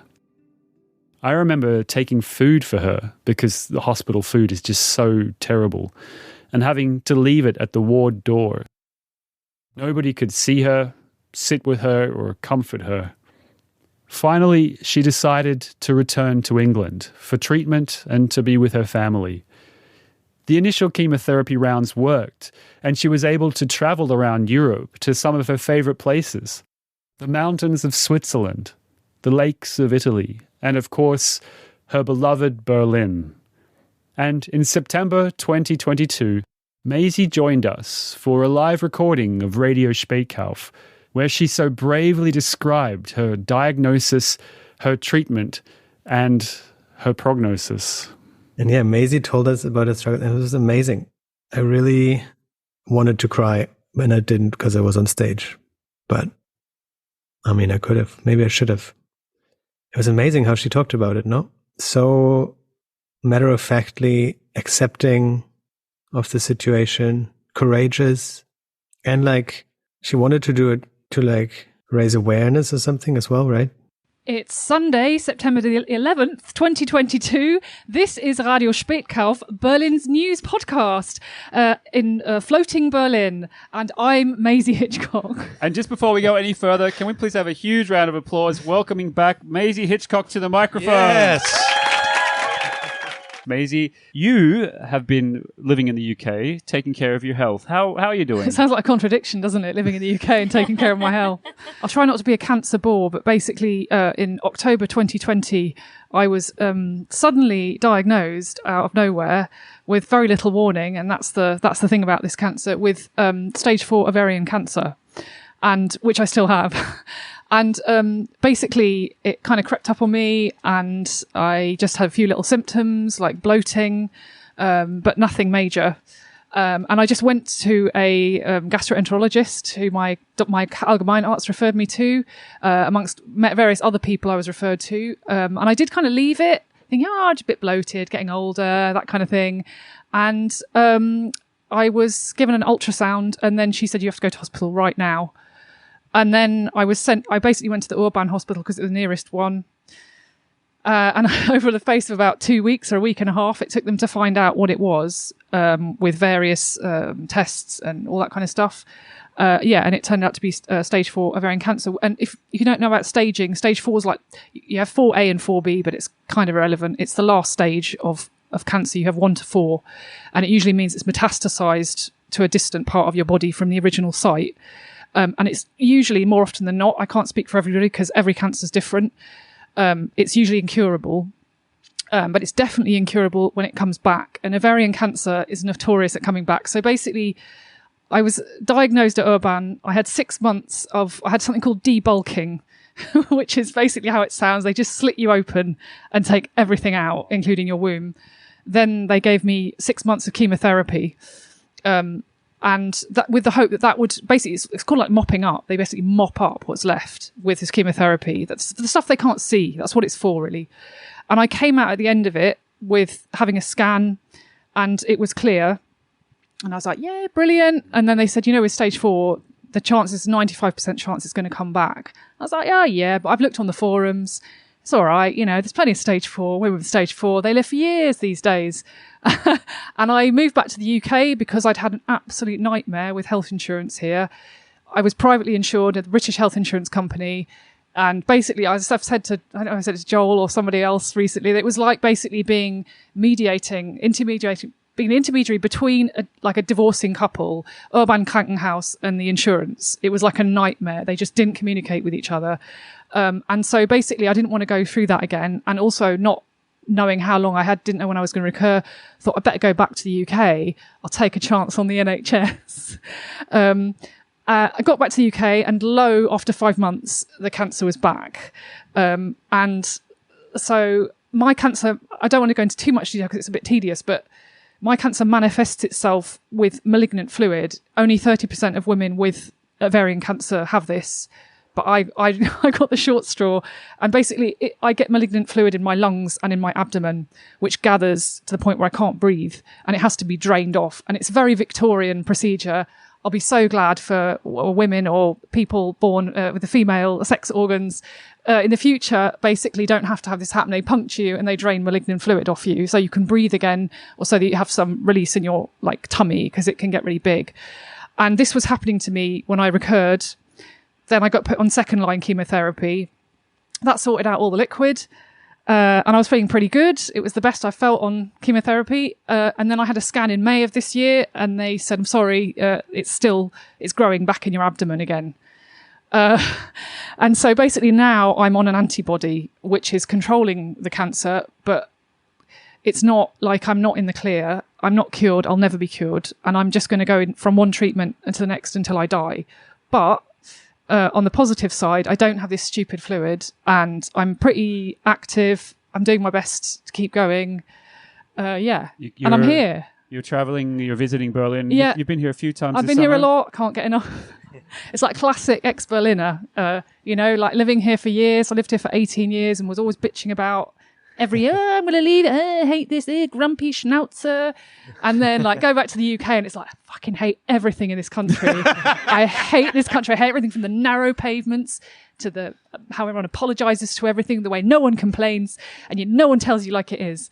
And so basically I'm back here just as much as I can possibly be. And I think 11 women die every day of ovarian cancer. And it's not as common as breast cancer. The one thing I've noticed in the UK, there's all this stuff about breast cancer everywhere. I saw some Bundes, some ones sponsored by the Bund here about checking your boobs and all that. And I thought, there's nothing for ovarian cancer, nowhere.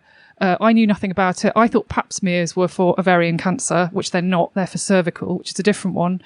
And there is no screening. And the reason I mention it is because I was diagnosed stage 4. If I'd been screened, they could have got it at stage 1, and I'd have a long life ahead of me potentially. And as it is, it's not going to be very long. And if I had that screening option, it'd be totally different. And so all we can do is say, you've got to be aware of your own body. And I get really sick of people, influencers, campfluencers, doing all their stuff on Instagram. But at the same time, I understand why they do it, of just be aware of what's going on. If you're a woman, bit bloated, indigestion, weird periods, just go to your gynecologist and get it checked out and be really persistent, because I've read so many times about women being palmed off and just being basically sent off and it getting much worse and it getting too late. And too late as in stage 3 or 4, which is very often fatal. So yeah, just basically being aware of it, that it can happen to you. And also it happened to me, I was 44, I'm now 46. This is my first time I've said my age on Spaetkauf. Oh, jeez. Your real age. Yeah, my real age. But I was 44 and I just thought, this wouldn't happen to me because the average, it's 50 plus, which probably means I've coped with the drugs and all that better. But still, these things you don't think they're going to happen to you until they do. We're going to have Maisie read to us some paragraphs from some of the things that she's been collecting as thoughts during this process. So Maisie, would you be so kind as to share your beautiful thoughts with your beautiful voice? This is still a bit rough, but it's just little bits. I wanted to turn this into a sort of longer essay, or what people used to call a novella in the time of Stefan Zweig. Obviously not on the standard of Stefan Zweig, but basically just a short story about what's happened, or a little book, because it was completely mental. My entire experience, it was utterly bizarre. And so this is just basically from when, at the beginning, I didn't really know what was going on, and I was sent from ward to ward in Urban Krankenhaus because they just didn't know what was wrong with me.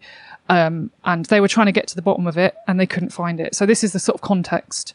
So during the following week, I was sent from one hospital department to the next, as each one tried to figure out the cause of the liquid which had gathered in my abdomen. By the end of it, they had no diagnosis. They still had no diagnosis. A kindly Bavarian, a gynecologist who ran a day clinic on the ground floor, did an ultrasound looking for tumours. But finding none, he exclaimed cheerfully, "You're very special. You've got a mystery illness." The absence of visible tumours reassured me, as did his belief that the liquid could be caused by benign growths. I held on to that belief for another week, and it was only once my gyno-onco, I say that in abbreviation, it's gynecological oncologist, a very worried-looking Polish-German woman told me that she needed to do a biopsy by doing a laparoscopy, which means they basically go into your abdomen and take a sample of whatever's in there to find out what the hell's going on, and take some samples from the mystery fluid, as well as having a look inside, quote, that I realised that something might actually be seriously wrong. One afternoon, I was sitting outside the hospital on a bench by the canal with Joel, watching a hooded crow strut around the base of a tree. The tree had a beautiful, almost iridescent yellow colour to it. tinged with green and red. It was mid-October, and the bushes shone with the autumnal colours, pinky reds, bright orange, contrasting with the almost purpley brown dirt of the canal paths and the murky water below. It might be cancer, they said, but they don't really know. I trailed off. Joel looked at me. His eyes seemed to have watered up a bit. What's on your bucket list? I can't remember much of this week or so, except hanging around in the hospital on various different wards and waiting. Finally, the doctors performed the laparoscopy. I woke up afterwards, very groggy, in my hospital bed. Elle, my gyno-onco, was standing at the foot of the bed. She was explaining what they'd found in really complicated medizinische Fachsprache, most of which I didn't understand. And after saying something about peritoneal carcinom, she then left the room. Phew, I thought, as I hobbled to the toilet. At least it's not cancer. As I sat on the toilet, still half asleep, I repeated the words to myself. Carcinom, carcinoma, carcinoma, carcinogenic. Oh, shit. And that was it. At this point, I didn't really know, I had no idea about what was going on or how serious it might be. I didn't really know anything about cancer, about all the different types, the subsets of each type, the stages. I didn't know about the odyssey of treatment awaiting me, and I had no idea that I would never be cured. Yeah, anyway, that's the... But I'm still here. And, that's I don't want to amazing. get happy clappy, but yeah, I'm still alive. Yeah, woo! That is worth a clap.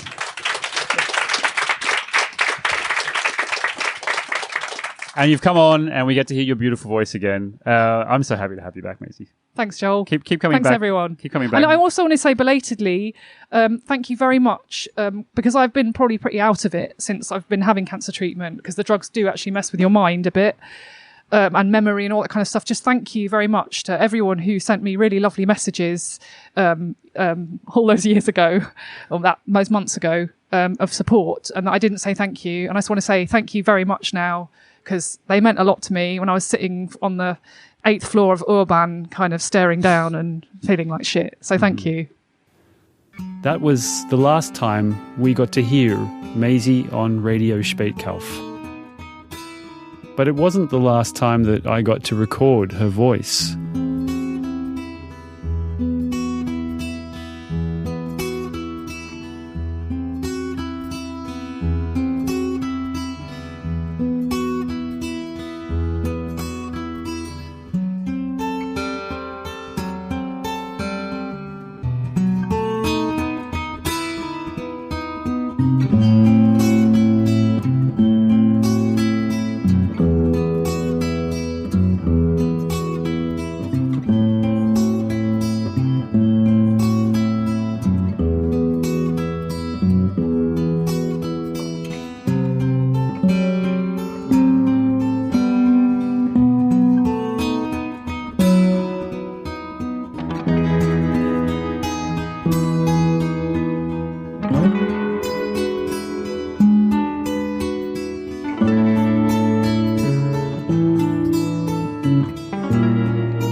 Last summer, I took Maisie's preferred mode of travel, an ICE train and then a Eurostar, through Brussels and under the Channel Tunnel and into the heart of London. And there, in a hospital room with a tiny view of blue sky, with nurses bustling in and machines beeping, I sat opposite Maisie for 2 whole days, having what we both knew would be our final conversations.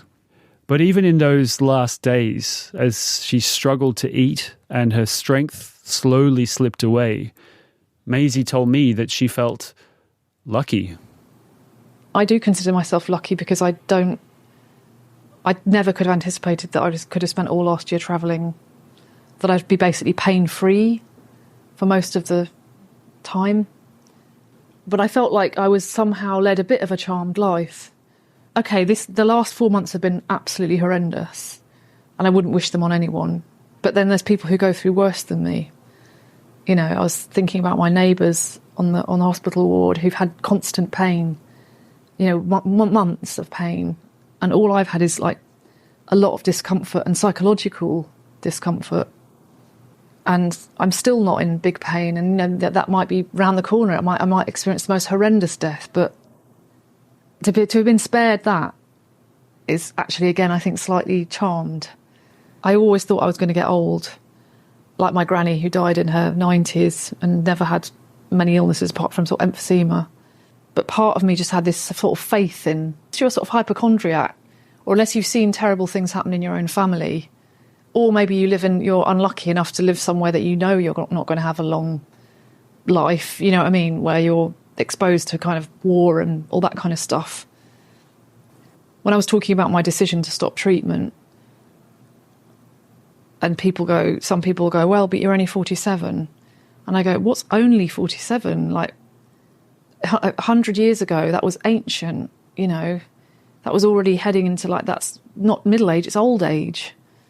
And the average life expectancy, or I don't know, 120 years ago or something, was so much shorter. And it would have been considered like actually a full life. And then going further back, you know, there's decades or centuries of it being normal. But there's also many, many people, and, you know, it's a cliche, but you do think about it when because you have to not be self-pitying. Because actually, if you're self-pitying this situation, it's really disastrous because you feel worse. If you start sitting there and going, I'm never going to get to my 50s, I'm never going to get to my 60s, oh, I'm only 47, blah, why me, all that kind of stuff, it makes it so much more difficult because you then just it's kind of a spiral. And if you think about all the people the younger people with cancer, you know, people who got, glioblastoma, the brain cancer, which is absolutely merciless, where you have no chance.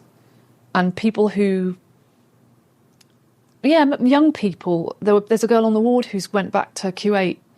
I say girl because she looked like she was 20 and she was 30, but she seemed so young. And she's just married and she's gone home and she can't have any more treatment for her leukemia. There's another woman down the ward who's 1 year younger than me who's got terrible cancer, and I don't think she's going to come out alive because she's having such horrendous response to the treatment and the minimal, you know, it's minimal benefits for her, but she's determined to survive because she never got that time that I got. But she couldn't stand esoteric talk about healing yourself through positivity. There's still, and you know what, when I got cancer, I think there's a general misconception. I don't know when it began. I don't know, it began with sort of self-help stuff in the 70s or 60s, this idea that you can assert the right attitude will help you beat cancer. My grandfather even wrote a book about it. And he wrote a book about it, which he believed in it. This idea that you can mentally fight cancer. And I don't believe that. I think you can be strong in terms of saying, okay, I'm not going to let this define me, or it might not beat me, if we're talking about winning and losing, which again is a horrible way of framing things, I think.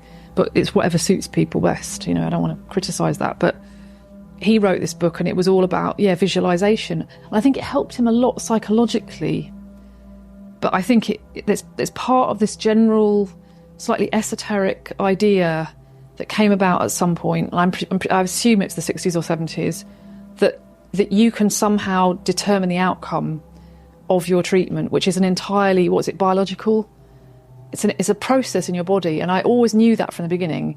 It's this thing that is, it might have been caused by me being stressed. I don't think that that stress doesn't cause cancer. I think there's all kinds of causes.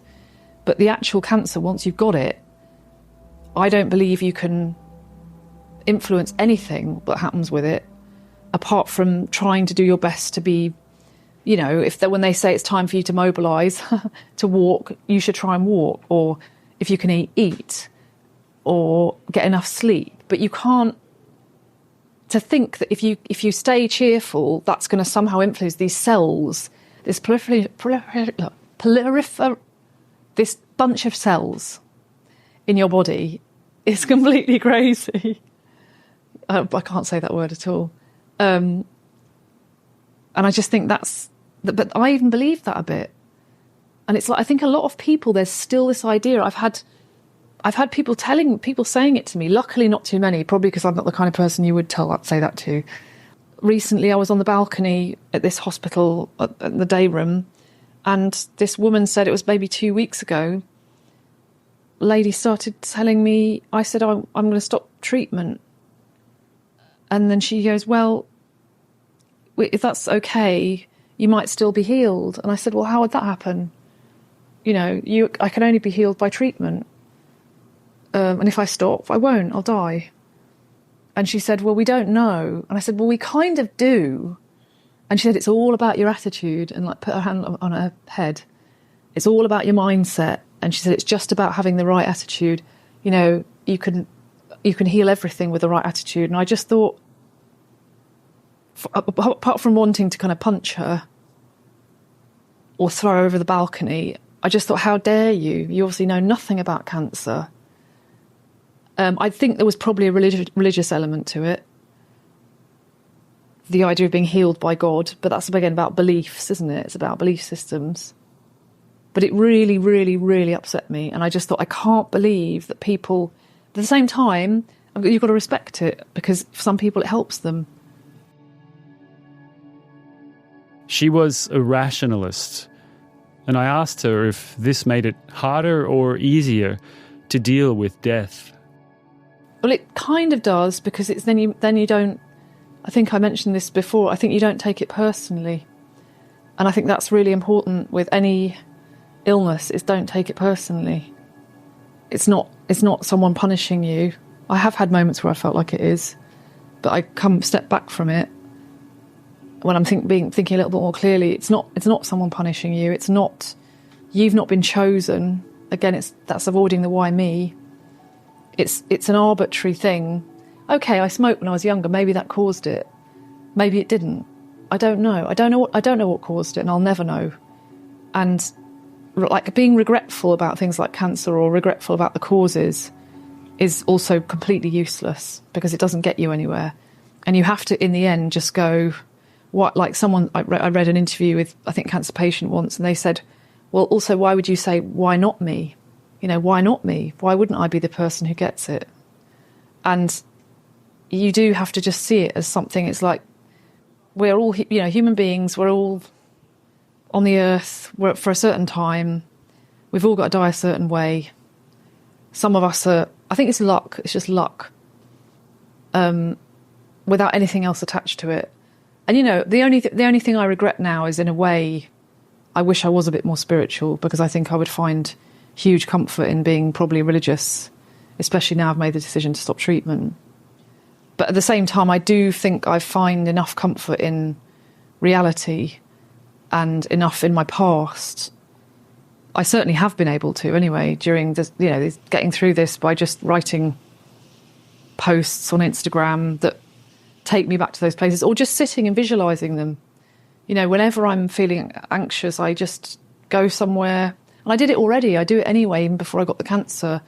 It's not even about anxiety. It's just where I go in my head. I've spent so many times wandering around Schlachtensee, or wandering up and down Bergmannstraße. And that's my spirituality in a way, because maybe it is a bit spiritual.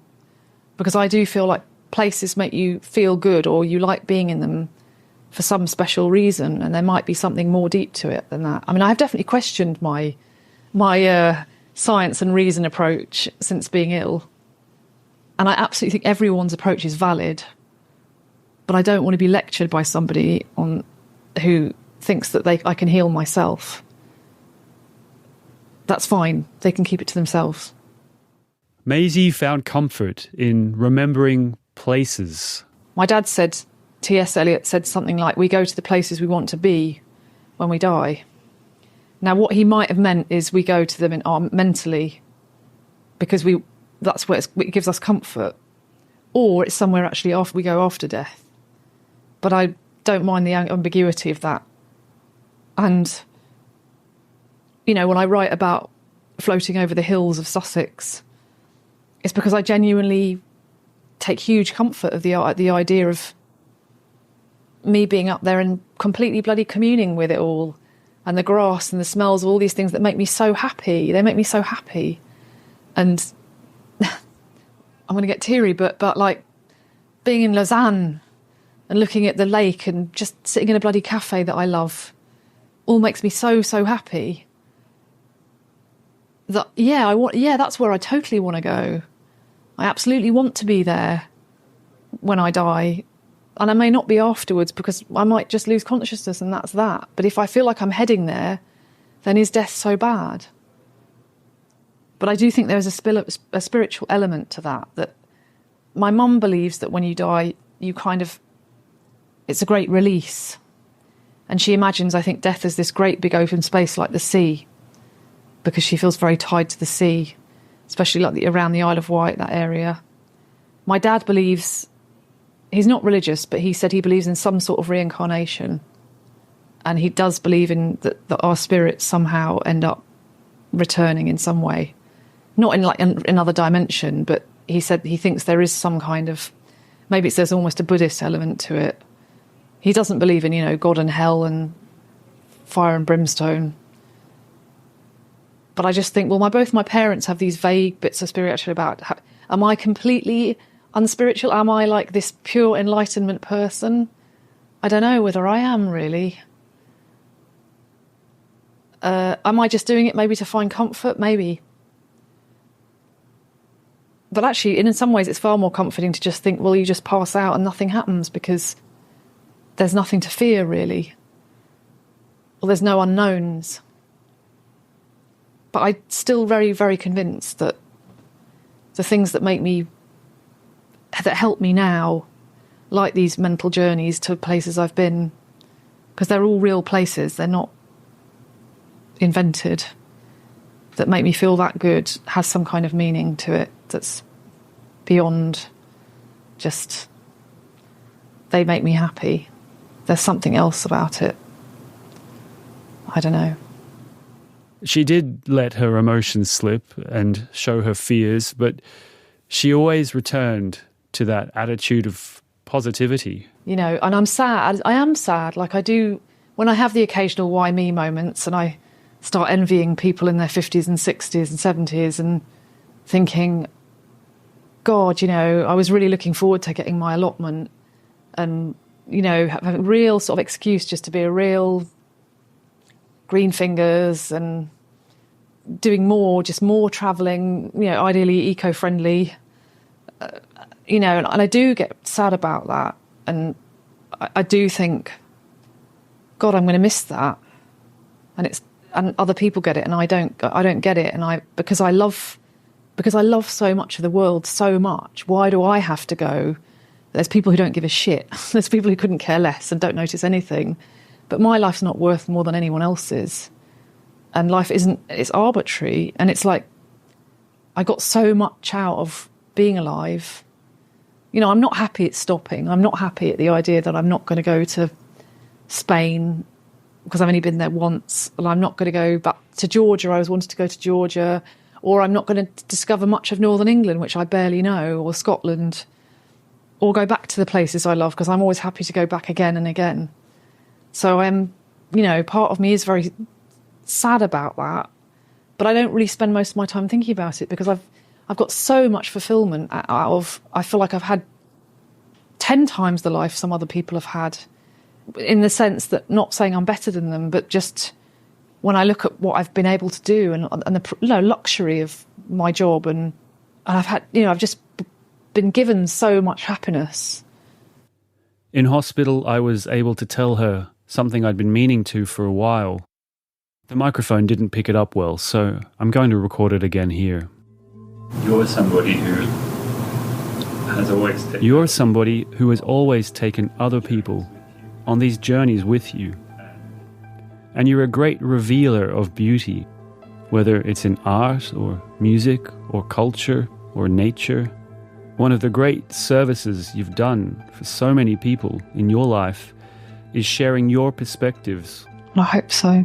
And I think you've created this legacy of the appreciation of beauty and simple nature, and the passion through which you've shared that with others is another form of beauty in itself. You've made these things more beautiful just through your descriptions of them, and in that way, You've not just been a consumer of beauty, but a producer of it as well. That's a very big compliment, Joel. I'm very flattered that you say that. For me, the most important things are those experiences, those places, and the people I love. And I've sometimes felt that I've been very selfish in that I haven't been focusing enough on people, because people matter to me just as much.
Maisie's death has changed me profoundly. Not just because I've lost one of my best friends and my greatest creative collaborator. Her experience showed me the truth of what we so often hear, that we can't wait for the perfect moment to act on our dreams. That moment may never come. A diagnosis, a pandemic, or both could take away everything that you've taken for granted. Whatever it is you want to do it now. That's what she told me on several occasions. And so I am. My wish was always to explore South America, to film documentaries, to spend more time with my distant family members. And that's exactly what I'm doing. Which is why you won't be hearing my voice on Radio Spaetkauf much anymore. Producing this episode has taken me almost a year. I put it off in order to avoid thinking about the loss of Maisie. But the process of listening to her voice in all of our archive material has actually been a joy. And Dan had the same experience. It's funny, like it's so hard to think about her, but it's so easy to listen to her. I saw these clips in my inbox and I was like, I don't want to do this. And I just felt so great to be able to, it was, and you taped, those recordings so late, and it's the same, but her voice doesn't, it's the same voice. So yes, it was nice to hear her talk about, how the show, what it became. And those moments when we were like a team that was really a great balance or a great dynamic. I don't think most people get to have that many hours of their conversations with their loved ones recorded. That is something. A few weeks after Maisie died, her Berlin friends held a memorial at one of her favourite places, on the shores of Schlachtensee. It was a warm, late summer afternoon. The setting sun was reflecting off the sparkling lake. Swans circled suspiciously as we occupied their shore. Maisie didn't really want a sad everyone in black memorial, so we had to wear something bright, didn't we? Friends stood to speak, remembering Maisie's mannerisms, how great fun she was on a night out, how she touched so many people through her tours and through our podcasts. There was tears, but that wasn't the overriding thing.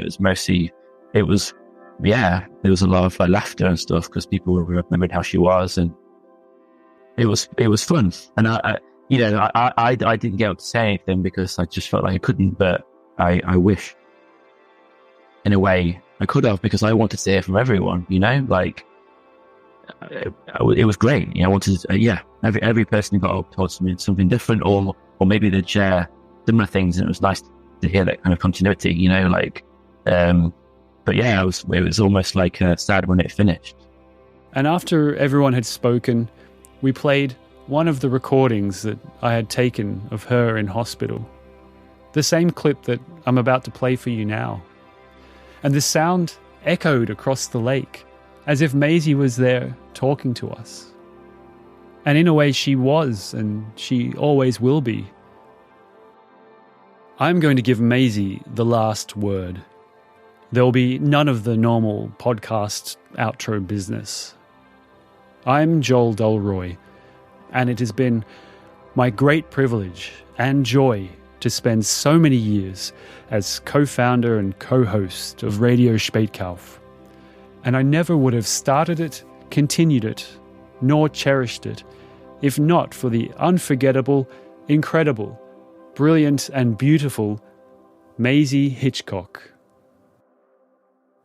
When we're locked down, I was just going around Schlachtensee, and it made me so happy. I couldn't travel, and I was used to doing my job.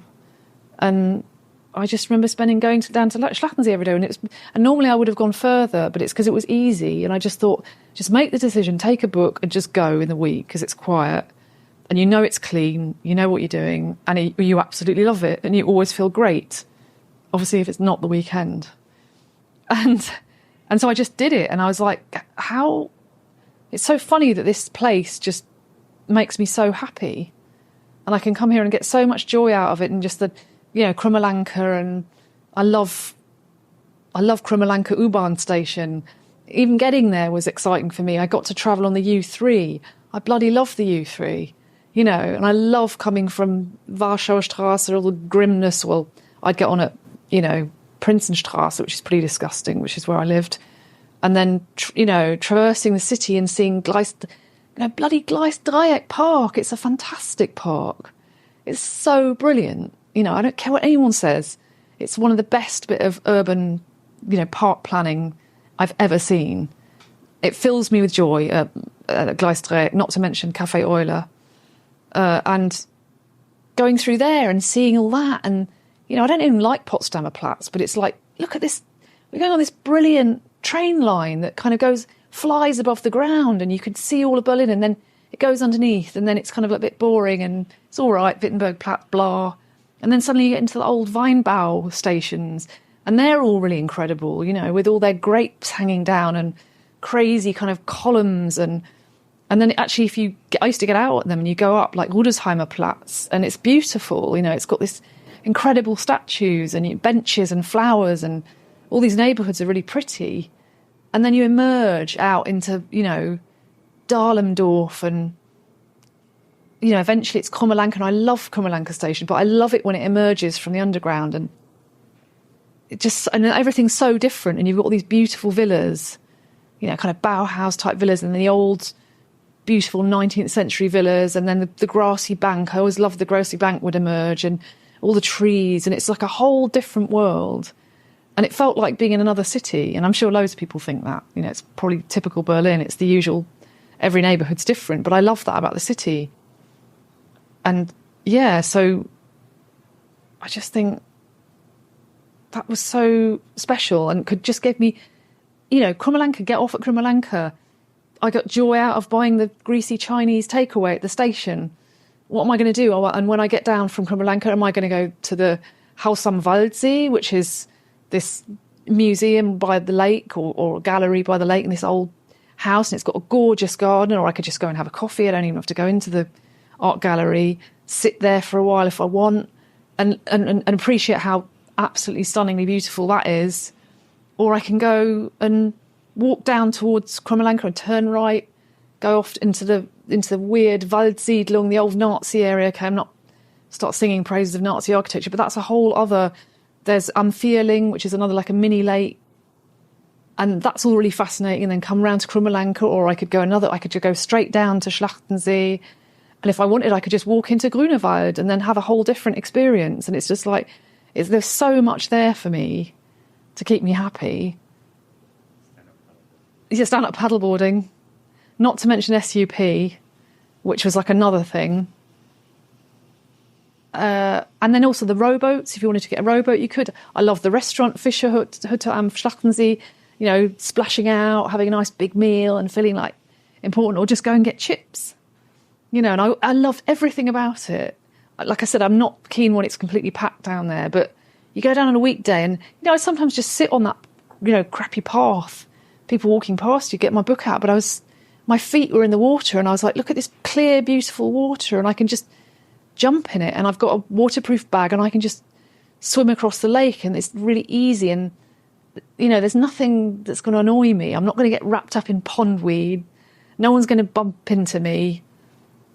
It was just beautiful, like, and I had a whole summer of it. And I always talk about it, like, for me, it was almost like I was like walking into heaven.